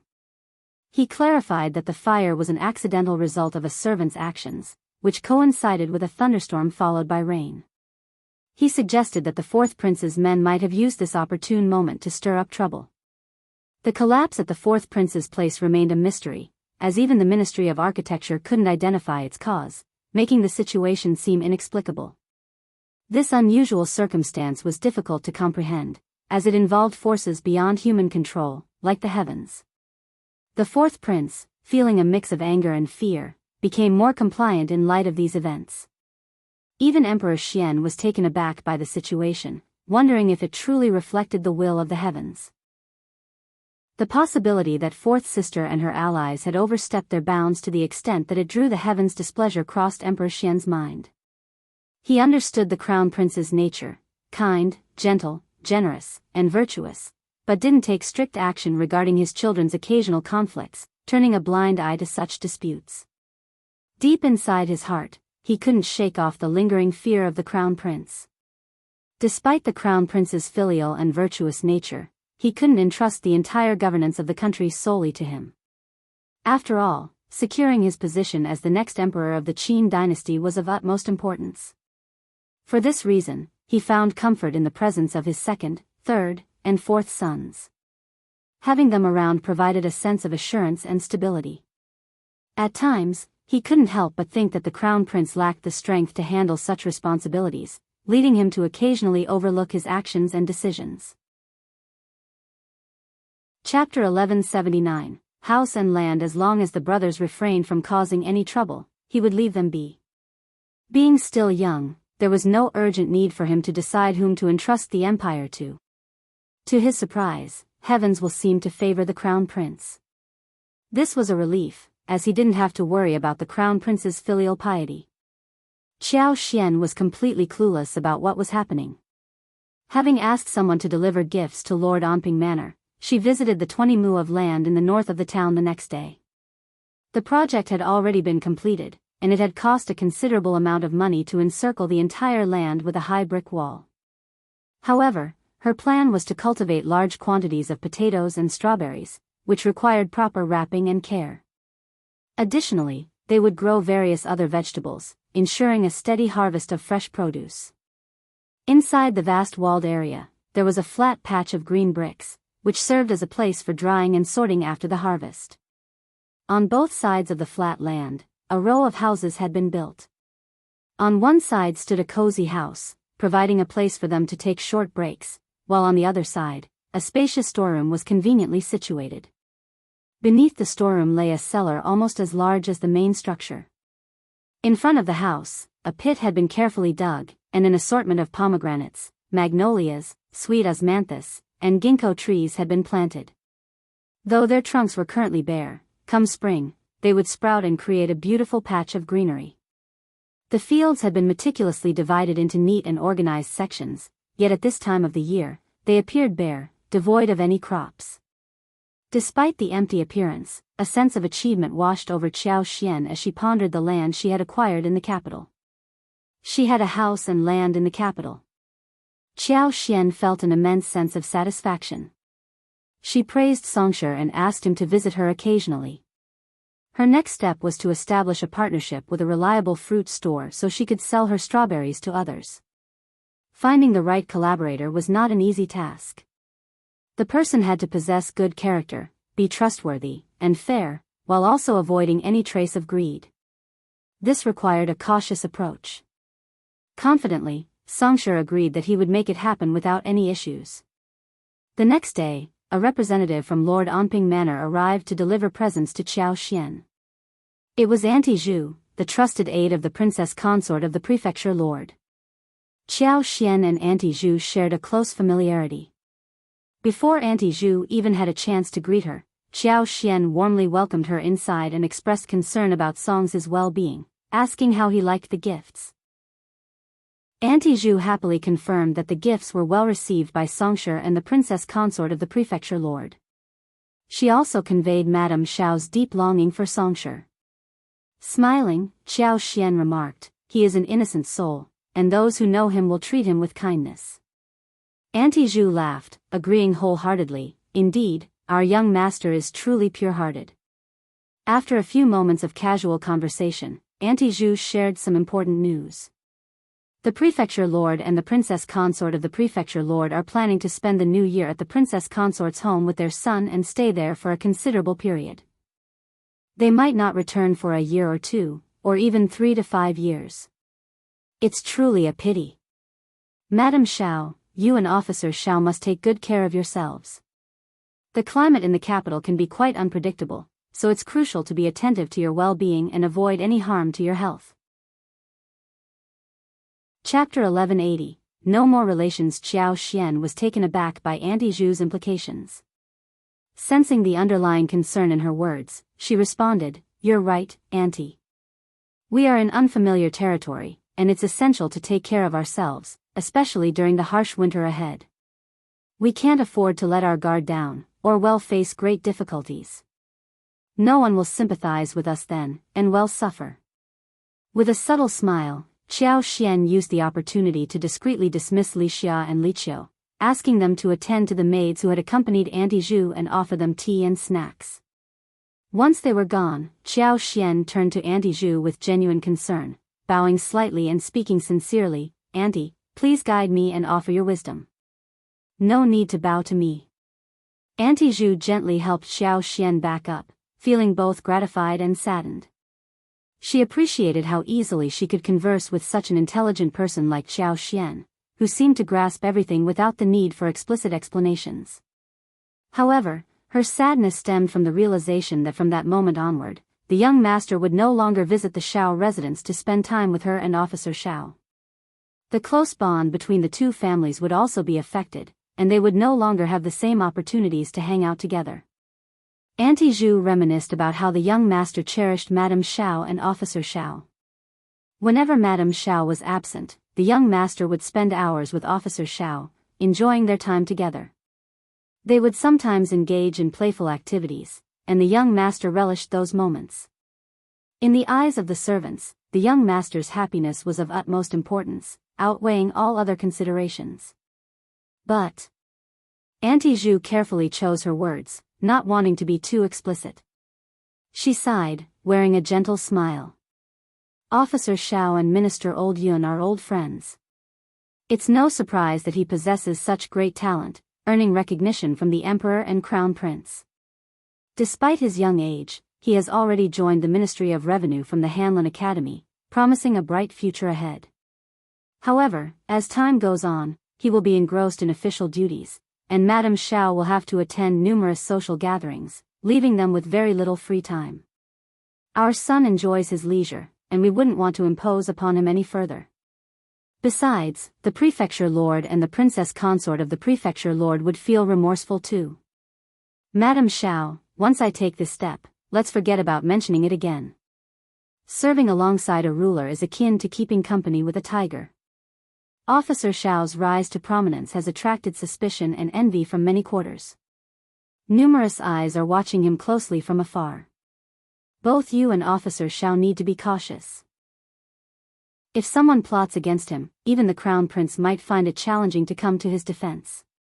But the Crown Prince is kind-hearted, and if you ever encounter any trouble, don't hesitate to ask him for help. He will surely assist you." Xiao Xian couldn't help but feel uneasy. A tinge of sadness and reluctance crept into her heart as she contemplated leaving. While she appreciated the genuine concern expressed, she understood the underlying meaning behind "not to disturb." It wasn't that they didn't want to stay connected, but rather that they couldn't. Prefecture Lord Anping and his wife had only one child, and they were determined to avoid any entanglements in the imperial court. The entire Lord Anping manor, led by Prefecture Lord Anping, distanced themselves from such matters. If Xiao Yunduan had merely been an editor at the Imperial College, the two families could continue their close association. However, things had changed now. Xiao Yunduan was branded as part of the Crown Prince's circle, leading to Lord Omping Manor's reluctance to maintain the same level of interaction. Their decision was driven by a desire to stay away from any potential conflicts. Whether actively or passively involved, they didn't want to risk getting entangled in political affairs. Their ultimate goal was to protect the young heir. By distancing themselves from such matters, they believed the new emperor would take good care of him even after their passing. In the end, everything they did was for the young master's well-being. Thank you for Princess Consort's concern. Chapter 1181, Escort. It's becoming colder in the capital, and the prefecture lord and the princess consort of the prefecture lord are concerned about the young master's well-being. It's a wise decision to take him out of the capital for the winter, providing him with a more comfortable life. If fate permits, we may cross paths again. Princess consort of the prefecture lord, you need not worry. Your kind-hearted nature ensures that you will always lead a blessed life.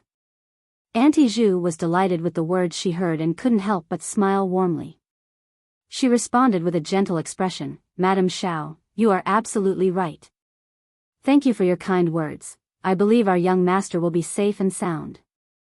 Oh, I should mention that the prefecture lord's mansion is still guarded by some elderly servants, although the prefecture lord and the princess consort have left with the young master.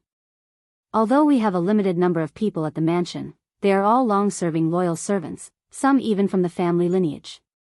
From this moment on, if Officer Xiao and Madam Xiao encounter any difficulties, you can send someone to contact our housekeeper.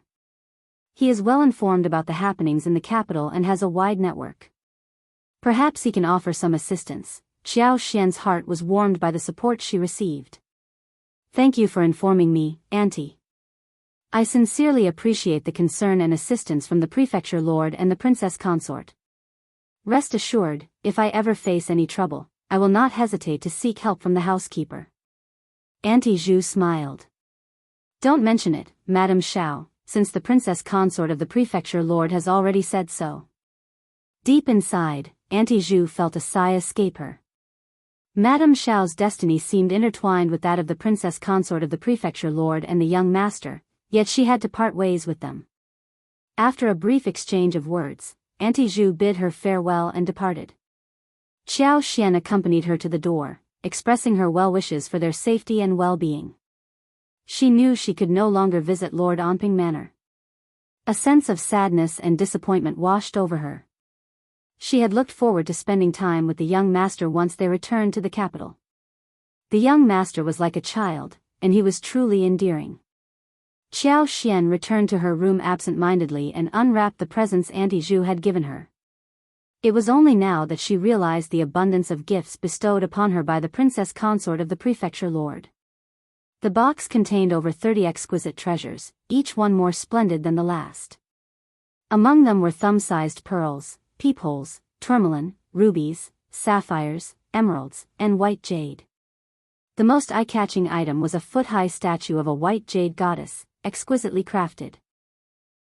In addition, there was a pair of beautifully designed green bottles and 2 famous paintings from the previous dynasty.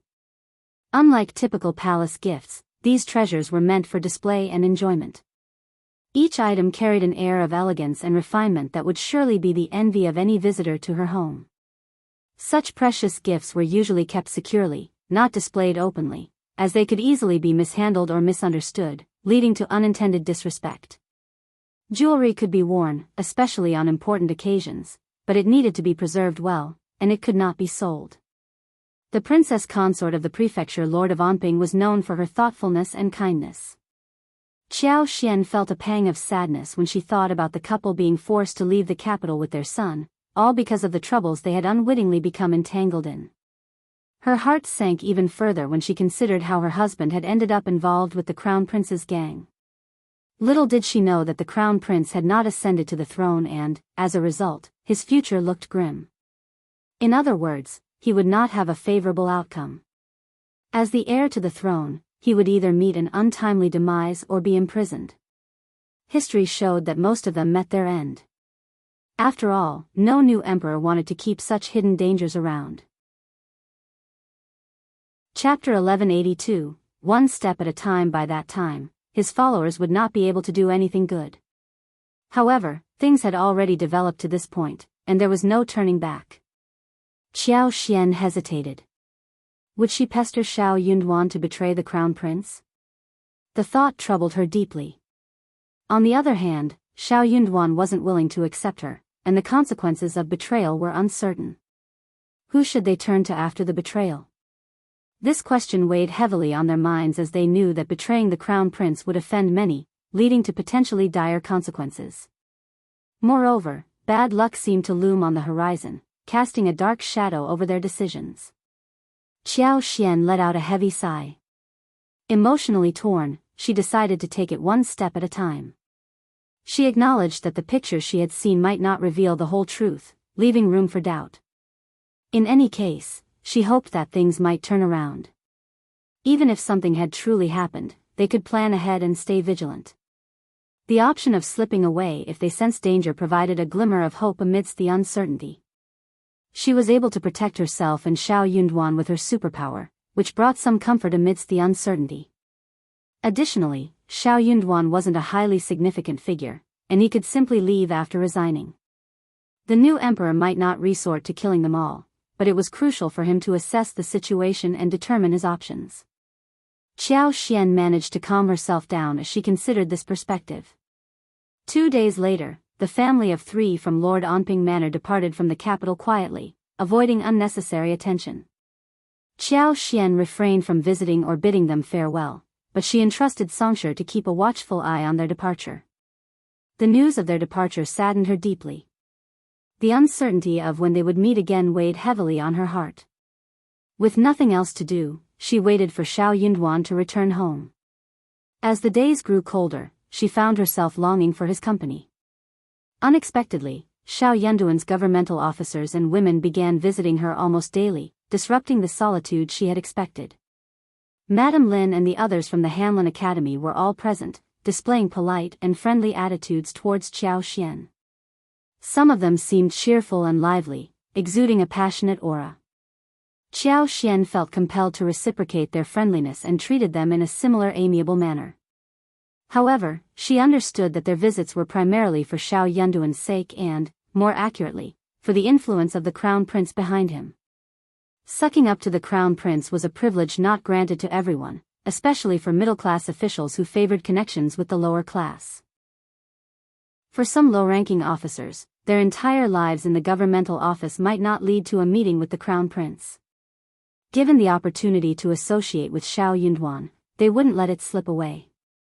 Though they might not immediately gain substantial benefits, they saw potential advantages in the future.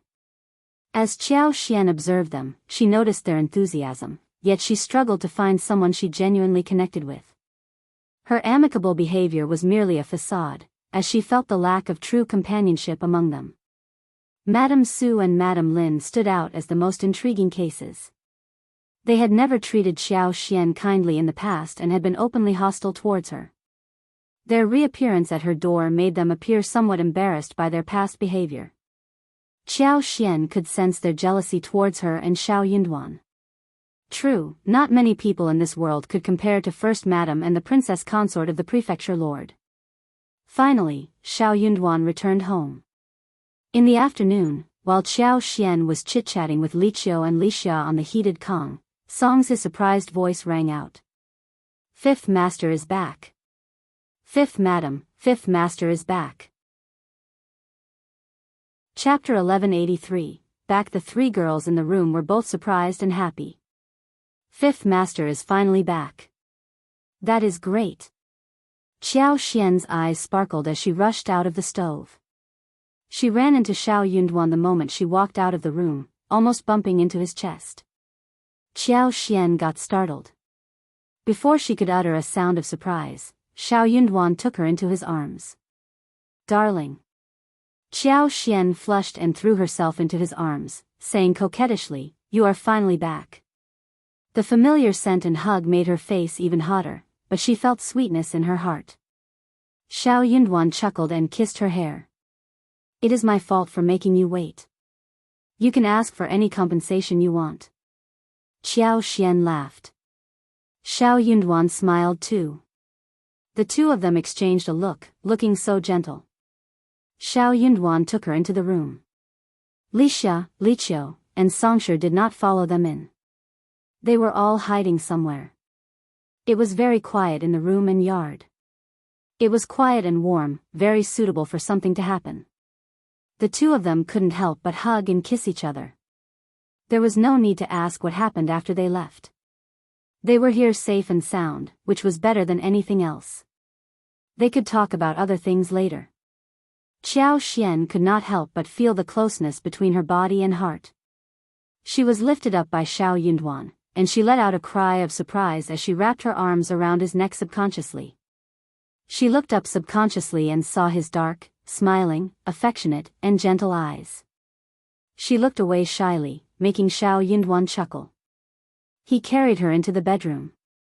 After a fun and passionate time, the two of them fell asleep in each other's arms, and when they woke up, it was already the time for the lantern.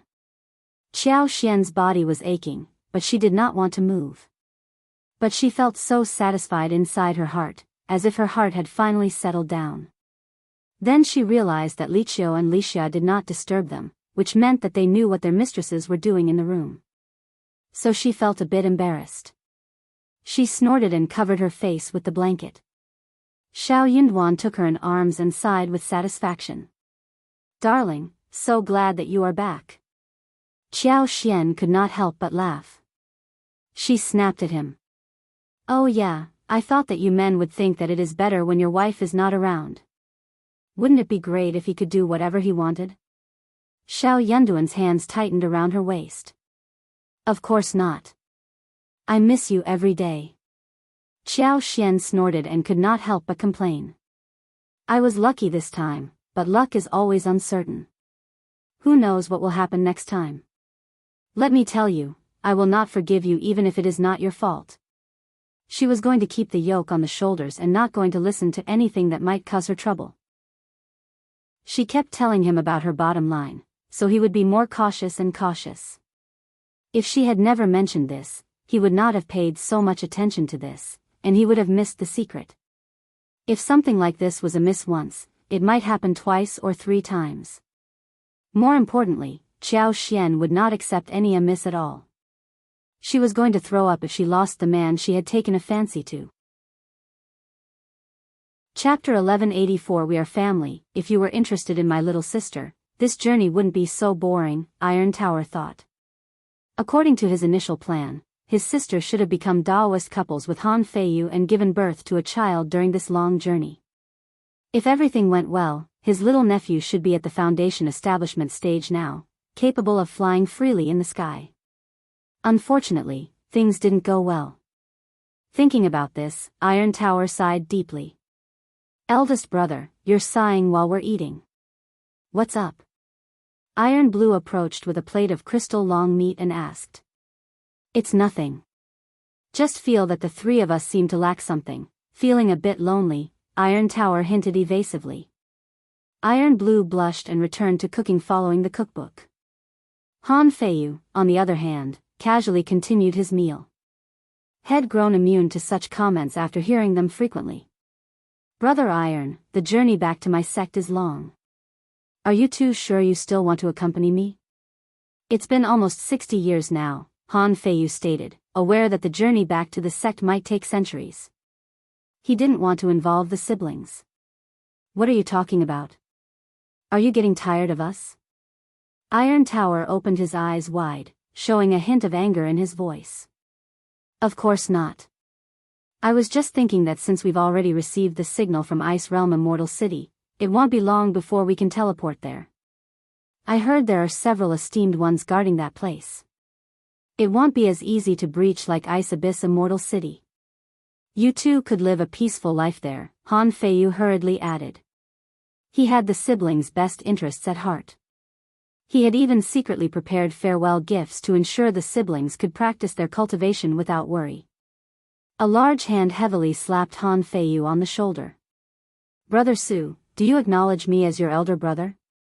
Iron Tower asked seriously.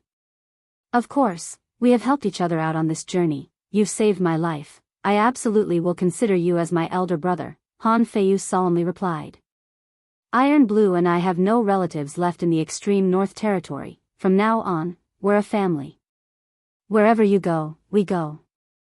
No matter how difficult or far it is, even if it's the end of the earth, we will follow you. Iron Tower asserted. My journey home might take 200 years, maybe 300 years, even if it takes 1,000 years or 2,000 years, we siblings will still follow you. Whenever you find us annoying, just let us know, and my sister and I will leave, Iron Tower interjected, interrupting Han Feiyu.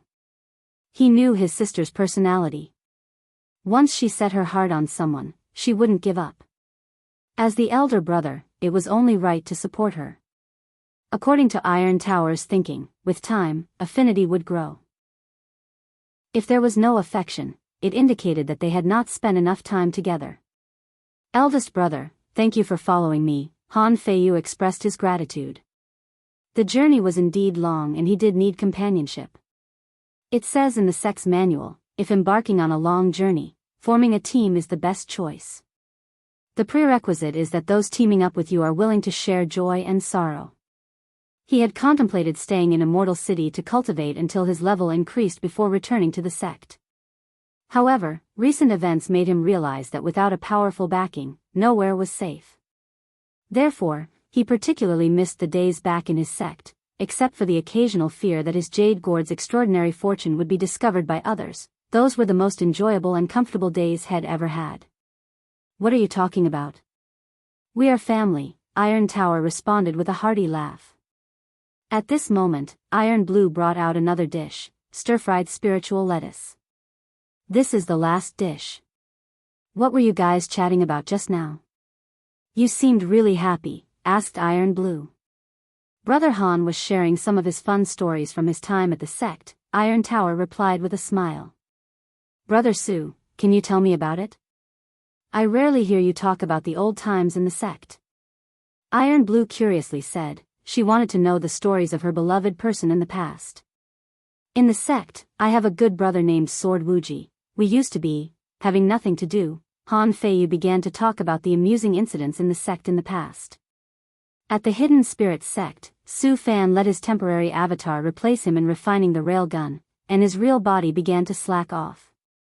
He found that the temporary avatar was becoming more and more useful, so he took the time of artifact refining to strengthen the avatar divine ability. Now when he sends out temporary avatars, he can slack off for half a month. By the sky blue spirit liquid lake, Su Fan was having a heart-to-heart talk with a dragon egg. Don't be comparing the hardness of your eggshell with other dragon eggs. What if you break it? Su Fan patiently instructed the dragon egg who had made an oath with him. This dragon egg, standing in front of Su Fan, stubbornly hopped twice, crushing its hard stone base to make a small pit, proving its toughness. Then what do you do if you accidentally break another dragon egg? Su Fan said again. At this moment, the dragon egg bounced and dove right into the sky blue spirit liquid lake. Then another green-skinned dragon egg enjoying its time in the spirit liquid lake was knocked into the air and fell heavily in front of Su Fan. It enlarged the small pit made earlier one more time. Is this the result of your teaching? Why are you so argumentative? Su Fan frowned and looked at the Tianji turtle. The Tianji turtle looked up at Su Fan. How is this a good thing? Just causing me trouble, not at all behaved like a good baby. Su Fan scolded. Then the Tianji turtle looked at Su Fan like he was an idiot. Why would you treat a spiritual beast with a true dragon lineage like a good baby? The call of Tianji turtle contained a bit of perplexity. Although it didn't like moving, it understood that the more an infant spiritual beast moved around, the better it was for them. What am I even trying to compete with you about? Su Fan laughed at his own behavior. I will have someone specially supervise this dragon egg. You just come to tell stories. Su Fan said. He felt that if this Tianji turtle kept training these eggs, they would be ruined. I don't even want to be in charge, I can rest more in the future. The Tianji turtle said lazily and began to walk towards the spirit liquid lake. Pu Tao, assign a puppet to specifically educate these dragon eggs for their all-round development in morality, intelligence, physical fitness, aesthetics, and labor skills. Su Fan instructed. Yes, master. Pu Tao's voice responded. Looking at the 6 dragon eggs playing in the spirit liquid lake, Su Fan gently beckoned, and the 6 dragon eggs were mysteriously pulled by a force and all came in front of him. "Alright, today I'll tell you a story," Su Fan spoke kindly and amiably. The 6 dragon eggs jumped in succession to express their satisfaction. Finally, Su Fan began to educate them by telling stories about how to be a good child and how to be able to reassure their parents. After Su Fan's series of efforts, these 6 dragon eggs finally understood the difference between good and bad children, then they began to happily be the bad kids again. If you find any errors, ads pop up, ads redirect, broken links, non-standard content, etc., please let us know each report so we can fix it as soon as possible. Chapter 1185, A Plan. The 4th prince was very aggressive, and Empress Qi, the 3rd prince, the niece of the late Empress Dowager, Princess Concubine Virtue, and her 2nd prince were all up to something. But the 2 of them did not make any big moves, but kept making a cheap shot, a cheap trick. They were all hoping that the 4th prince and the crown prince would kill each other first. The emperor was still in good health, and the crown prince might have to live in fear for many more years. He was not sure if he could make it. Xiao Yinduan had not thought much about this. He could just leave with his daughter-in-law, but that was not going to happen now. He had let down his daughter-in-law. He was going to make it up to her. On the surface, Xiao Yinduan was helping the crown prince inspect the granaries in Hebei, but, in fact, he was heading towards the crown prince's mansion in Miyun County to deal with the reservoir. The land in Miyun County had been very large these years, and the irrigation could not keep up. The crown prince had a field there that covered 500 hectares. A while ago, the manager of the field reported to the East Palace, saying that he wanted to repair the canal before the new year, in case it affected next year's plowing. That was a very natural thing, and the East Palace would not turn that down. Coincidentally, when Xiao Yunduan was out in the capital, the crown prince asked him to check on the progress of the canal repair. 500 hectares of fields were not a small amount, and the crown prince was not going to overlook that. But Xiao Yunduan noticed something wrong. The imperial plantation was fine, and the canals could be repaired as well. The problem was a dam upstream. Xiao Yunduan had been here with Xiao Xian before, and Xiao Xian wanted to climb mountains and find wild fruits and mushrooms, so he agreed. Xiao Yunduan clearly remembered that 2 months ago, when he and his wife came to climb mountains and see if there were any wild things, the dam did not exist. How long had it been? The dam had already blocked the water so high and wide. At this moment, when the crown prince's mansion was repairing the canal, Xiao Yunduan subconsciously connected the dam. For some reason, he felt that something was wrong. He asked his men to get a map of the local area and read it with the housekeeper at the abbey. They were both startled. It would be fine if the dam was fine, but if it collapsed, not only would the canal they were repairing be affected, but the village in the low-lying area would be affected as well. If they did not escape in time, half of the village would be fed to the fish, and many people would die. The housekeeper frowned. "I didn't notice that. When did someone block such a dam in the mountains? That doesn't seem right. What are they trying to do?" Xiao Yunduan said, "The crown prince is at the center of attention right now, and we need to be careful. We can't keep the dam. What if the whole thing was made clear? The canal was built at the crown prince's imperial plantation, and if the dam collapsed at this moment and caused the flood to hit the village, causing death and injury, the 2 incidents would be easily connected. It might have been caused by the crown prince's canal repair. They were all water, and they could talk together. Most importantly, the dam was so strange that the housekeeper had no idea what was going on. Normally, they should have informed the imperial plantation when the dam was only a few meters away from the crown prince's imperial plantation. But that was not the case. If you find any errors, ads pop up, ads redirect, broken links, non-standard content, etc., please let us know each report so we can fix it as soon as possible. Chapter 462, 450 Righteous Backstab _1 Mel City was beyond salvation. Neither the quality nor the quantity of the defenders could match the combined forces of the monsters and the Nord people. Camilla knew this from the beginning, but he didn't expect Mel's city to fall so quickly. At the same time, he never thought that he would be on the verge of death at the hands of a goblin due to his own arrogance. At this moment, Duke Carmela was covering the wound on his waist, gasping heavily. At first, he didn't take this wound seriously. Even though he was poisoned, after all, he was a legendary powerhouse, and ordinary toxins usually had little effect on him. But soon he noticed something. The wound on his waist was just a little more severe than a superficial injury. But now, that peculiar tingling sensation had already begun to spread throughout his body. The potency and speed of this toxin were indeed astonishing, which reminded Carmela of the name that Gaz had mentioned earlier. Silver Dragon Lord, he had heard of this title. If he remembered correctly, it should refer to a silver dragon that had recently gained fame residing in Nolan Forest. But he had never heard that this silver dragon was also a terrifying venomous dragon. Gaz the Goblin watched the events unfolding on the city walls and below with great interest. Then he turned to Carmela and said thoughtfully, "I believe you understand by now that you have no chance of victory." Perhaps I should be more specific. This not only refers to this small border city but also the entire Felcourt Empire. You seem to have some talent. The great Silver Dragon Lord is very merciful. As long as you offer your complete loyalty to him, I believe you will have a place in the land of the Soaring Dragon. Ha ha ha, a goblin trying to persuade him to surrender? Carmela laughed mockingly, but this time he was mocking himself. Want my loyalty? Carmela held his sword and sneered, "It's simple. Just exchange it for the ugly head of that silver dragon." "You're asking for death." Gaz's face turned furious. Carmela's words meant that he had severed his own path of retreat. Now, Gaz wouldn't give Carmela any chance. Even though he was a legendary swordsman, with his current condition, Carmela couldn't possibly be Gaz's opponent.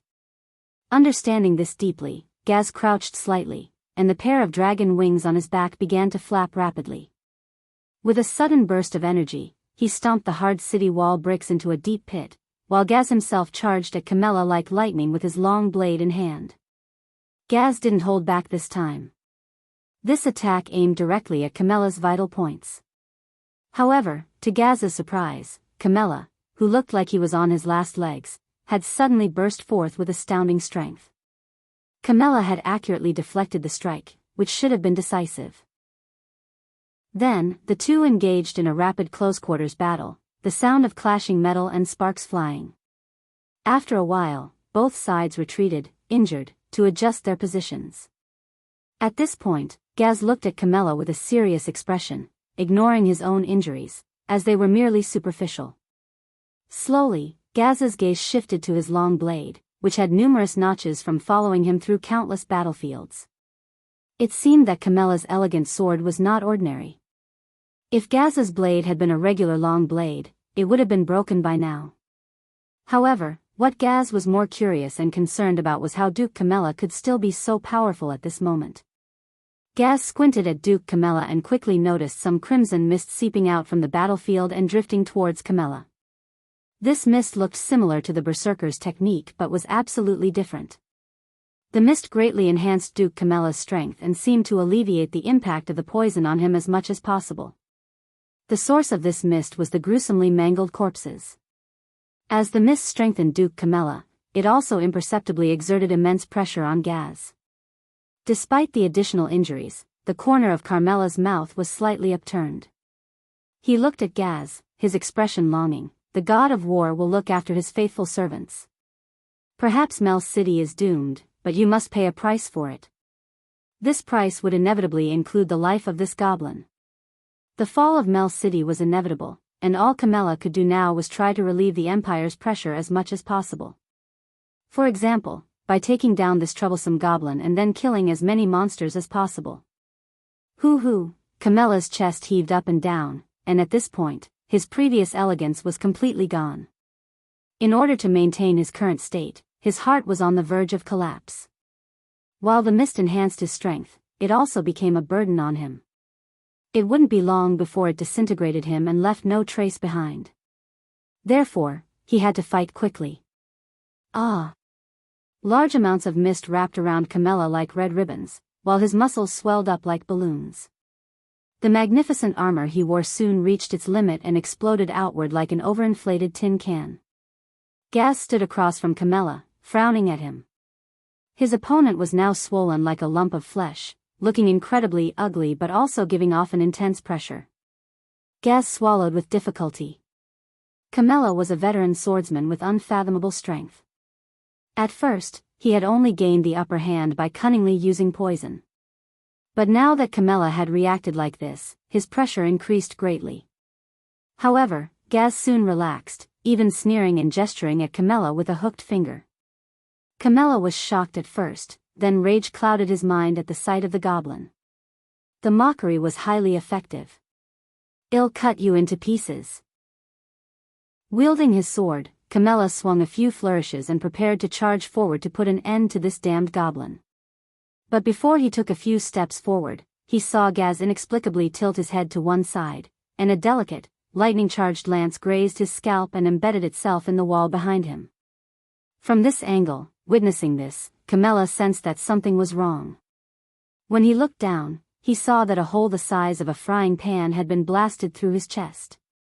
And behind him, Angelina, who had just performed a righteous backstab, nodded at Gaz in acknowledgement. "If you find any errors, ads pop up, ads redirect, broken links, non-standard content, etc., please let us know each report so we can fix it as soon as possible." Chapter 1187, Solution. The housekeeper cast a worried look at the Crown Prince, but he quickly suppressed his emotions. He felt concerned about Xiao Yunduan's young age, fearing he might jeopardize the plan. The stakes were high. If something went wrong, hundreds of lives would be lost. The fourth prince's reputation for ruthlessness didn't help matters. The housekeeper was convinced that the fourth prince was behind the potential disaster. However, the crown prince couldn't entrust this task to someone else for fear of the news leaking out. Xiao Yunduan had proven to be the most reliable among them. If Xiao Yunduan succeeded, he would earn the admiration and respect of his colleagues and friends, leading to a significant promotion. The housekeeper doubted the Grand Tutor's judgment and believed that Xiao Yunduan needed to be thoroughly understood. Xiao Yunduan nodded solemnly, fully understanding the gravity of the situation. From the moment the Crown Prince entrusted the men to Xiao Yunduan, the plan had been set in motion discreetly. The dam project, which could cause a disastrous flood in the village, was an extensive endeavor. Removing this hidden threat without arousing suspicion from the other party was no easy feat. Releasing the flood slowly was not an option, as it would undoubtedly lead to leaks. The fourth prince's influence was formidable, and if he got wind of the crown prince's knowledge about the plan, he would stop at nothing to ensure its success, possibly even resorting to aggressive actions. The crown prince knew that his reputation was merely the tip of the iceberg, and he couldn't afford any more trouble. It was crucial to handle the situation meticulously. In light of the circumstances, they needed to find a way to protect the civilians from the flood's impact, ensuring no harm would come to them. Xiao Yunduan took charge of the preparations, working tirelessly to avoid any disruptions. They even detained a few individuals to prevent any potential leaks, displaying utmost vigilance. After 2 days and nights of hard work, the water level finally receded, bringing relief to everyone involved. At this critical juncture, Xiao Yunduan made the decision to release some water in front of the dam. With the county magistrate of Miyun County leaning towards the fourth prince, they suspected he might have noticed something. Therefore, they chose not to keep the secret hidden any longer, understanding that the more water they released, the safer they would be. Time was of the essence. The guards were stationed strategically, leaving no room for interference. With the situation under control, the Crown Prince's men apprehended the county magistrate of Miyun County. The magnitude of such a significant project demanded diligence, and his ignorance of the situation was deemed a dereliction of duty. But he was not sure if that was true. Maybe he was the one who covered up for the fourth prince. County magistrate of Miyun County was prepared to lose his position. He left the capital without defending himself and soon disappeared. Xiao Yunduan made the arrangements and ordered his men to divert the river before heading back to the capital. The fourth prince was so annoyed. The dam could not be kept secret for too long. He had planned to give the crown prince a huge present before the new year, and coincidentally, there was a fire at the Crown Prince's mansion on the night of lightning, which could be used to seize on and make an issue of something. If these two things happened one after another, it would be a huge blow to the Crown Prince's reputation. He had never liked this man who pretended to be virtuous. He had always wanted to ruin his reputation. This was definitely a great opportunity. But before he could do anything, the dam that he had worked so hard to build was broken. All of their previous plans were ruined. If you find any errors, ads pop up, ads redirect, broken links, non-standard content, etc., please let us know each report so we can fix it as soon as possible. Chapter 382, returning to Blue Star _1. Just as Suyu was dealing with Secretary Hutton, Morning Star unleashed a starry breath that squarely blasted into the crowd of reporters below the podium. These screw journalists, mostly with only second or third level power, were unable to resist and disintegrated immediately in the blast. Suyu gave Morning Star an appreciative look and then turned his attention to Secretary of State Les, intending to take advantage of the situation to get rid of him as well. Just then, a colossal golden eye sprang open atop the tallest skyscraper in Trena, known as the Trena skyscraper. Nemesis, danger. Without a second thought, Morning Star utilized a teleportation technique called Flicker, putting himself directly in line with Suyu and the towering skyscraper. Buzz, the Trena skyscraper launched a green disintegration beam that directly hit Morning Star, turning his massive dragon form into a scatter of particles. After killing Morning Star, the destructive beam carried on to Suyu behind, causing devastating damage. He felt his skin and body to the right side start to disintegrate, completely losing sensation. Suyu didn't dare to linger and hurriedly activated the green pendant on his chest. Before him a gate to the stars gaped open. He leapt, vanishing into the sky. Beep boop after Suyu left, alarm sirens blared throughout Trena, the city lighting up with the flashing red light of the warning system. The surviving Secretary of State Les sat amidst a pool of blood and unrecognizable debris, staring blankly at the devastation before him. The Chairman Cass and Vice Chairman Gordon had suffered horrific deaths, and the reporters below the stage had been reduced to nothingness with a single breath of Morning Star. Apart from Les himself, there were almost no other survivors. Moreover, the assailant was the very elusive Number 1 they had been discussing capturing the previous night. How did a Number 1's strength suddenly become so formidable? Even a 7th grade legendary powerhouse shouldn't have been able to kill the chairman without breaking a sweat, right? And the timing that Number 1 chose was too perfect. It was the moment their high-level powerhouses had left, and their internal defense was at its weakest. The Luan Keat Alliance, no, the whole of Screw Star, may be on the verge of a shakeup. Meanwhile, underneath the villa of Donna in the imperial capital of Wuxia Nation, Blue Star. Boom! Suyu hit the ground hard, his blood spurted out thickly, splattering across half of the underground chamber, causing him to pass out. Thank goodness, one of them finally made it back. Shui Wenli, on duty outside the basement, breathed a sigh of relief. She had been waiting here for 3 days, for the return of the 3 heroes to the Blue Star. However, nearly 2.5 days had passed since the space tunnel opened, and with less than half a day left to closure, no one had returned, sinking her heart. Had all 3 of them sacrificed themselves at Screw Star? Now that she heard a thud from the basement, her mood finally lightened up. Someone returning was always good news. Shui Wenli walked towards the basement window to peek inside. The sight inside petrified her. Blood. It was all blood. The person lying unconscious on the floor was Suyu. His right side and back were a bloody mess, unrecognizable from their original form. Suyu's blood was flowing non-stop, forming a small stream on the floor of the basement, eventually morphing into a pond. The sight frightened Shui Wenli. Without wasting time, she hurriedly ran upstairs in her high heels towards Donna's bedroom. A dozen or so minutes later, a sleepy Donna begrudgingly descended the stairs into the basement. Hardly get a good night's sleep, and I was just falling asleep when you woke me up, Donna grumbled as she walked. I'm sorry, Miss Donna. Shui Wenli quickly responded with a smile. Suyu is severely injured. I was afraid his life would be in danger if you were too late. Fine, I won't hold it against you, for the sake of my adorable junior, Donna waved meaninglessly. By this time, both of them had arrived at the entrance of the basement.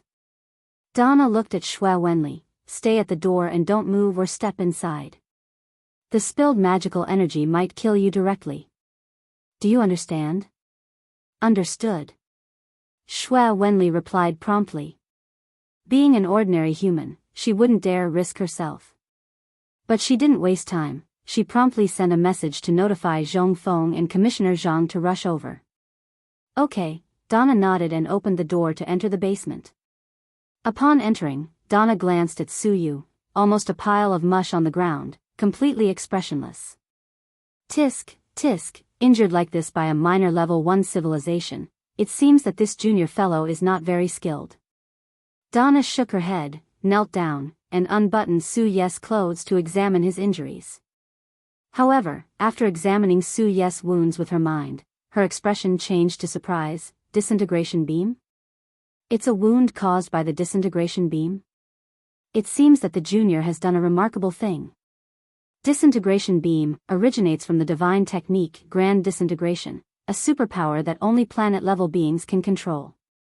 Over 200 years ago, when the Holy Silver Federation first discovered Screw Star, the disintegration beam, as part of a technological aid project, was gifted by the Holy Silver Federation to the people of the Screw Star, making it one of their most important technologies. It was surprising that Suyu was hurt by this. Feta 6 Akahachi. Donna whispered. A divine light beam fell from the sky directly onto her. Donna extended an arm, and a substantial divine power started to gather in her palm. After it gathered to a certain point, she pressed down, injecting the pure divine light into Suye's body. Ah, Suyu gave a groan that could be of pain or relief. His mangled back and right half was enveloped by the divine force, his wounds slowly healing. After seeing that Suyu was now out of danger, Donna clapped her hands and left the basement without looking back.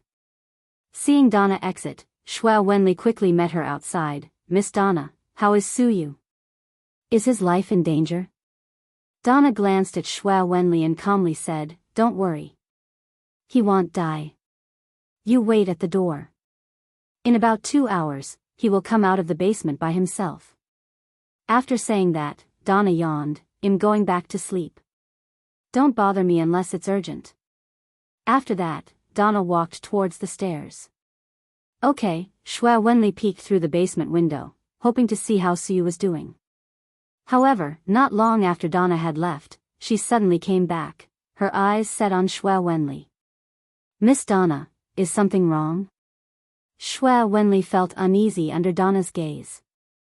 In missing a pillow for sleep, Donna was blunt. Why don't I buy you one then? What kind do you want? No need, you can be my pillow. Donna picked Shui Wenli up by her waist and carried her towards her own bedroom. If you find any errors, ads pop up, ads redirect, broken links, non-standard content, etc., please let us know, report, so we can fix it as soon as possible. You're tuning in to the Carefree Valley YouTube channel. Don't forget to subscribe and join us on this journey to catch the most captivating stories.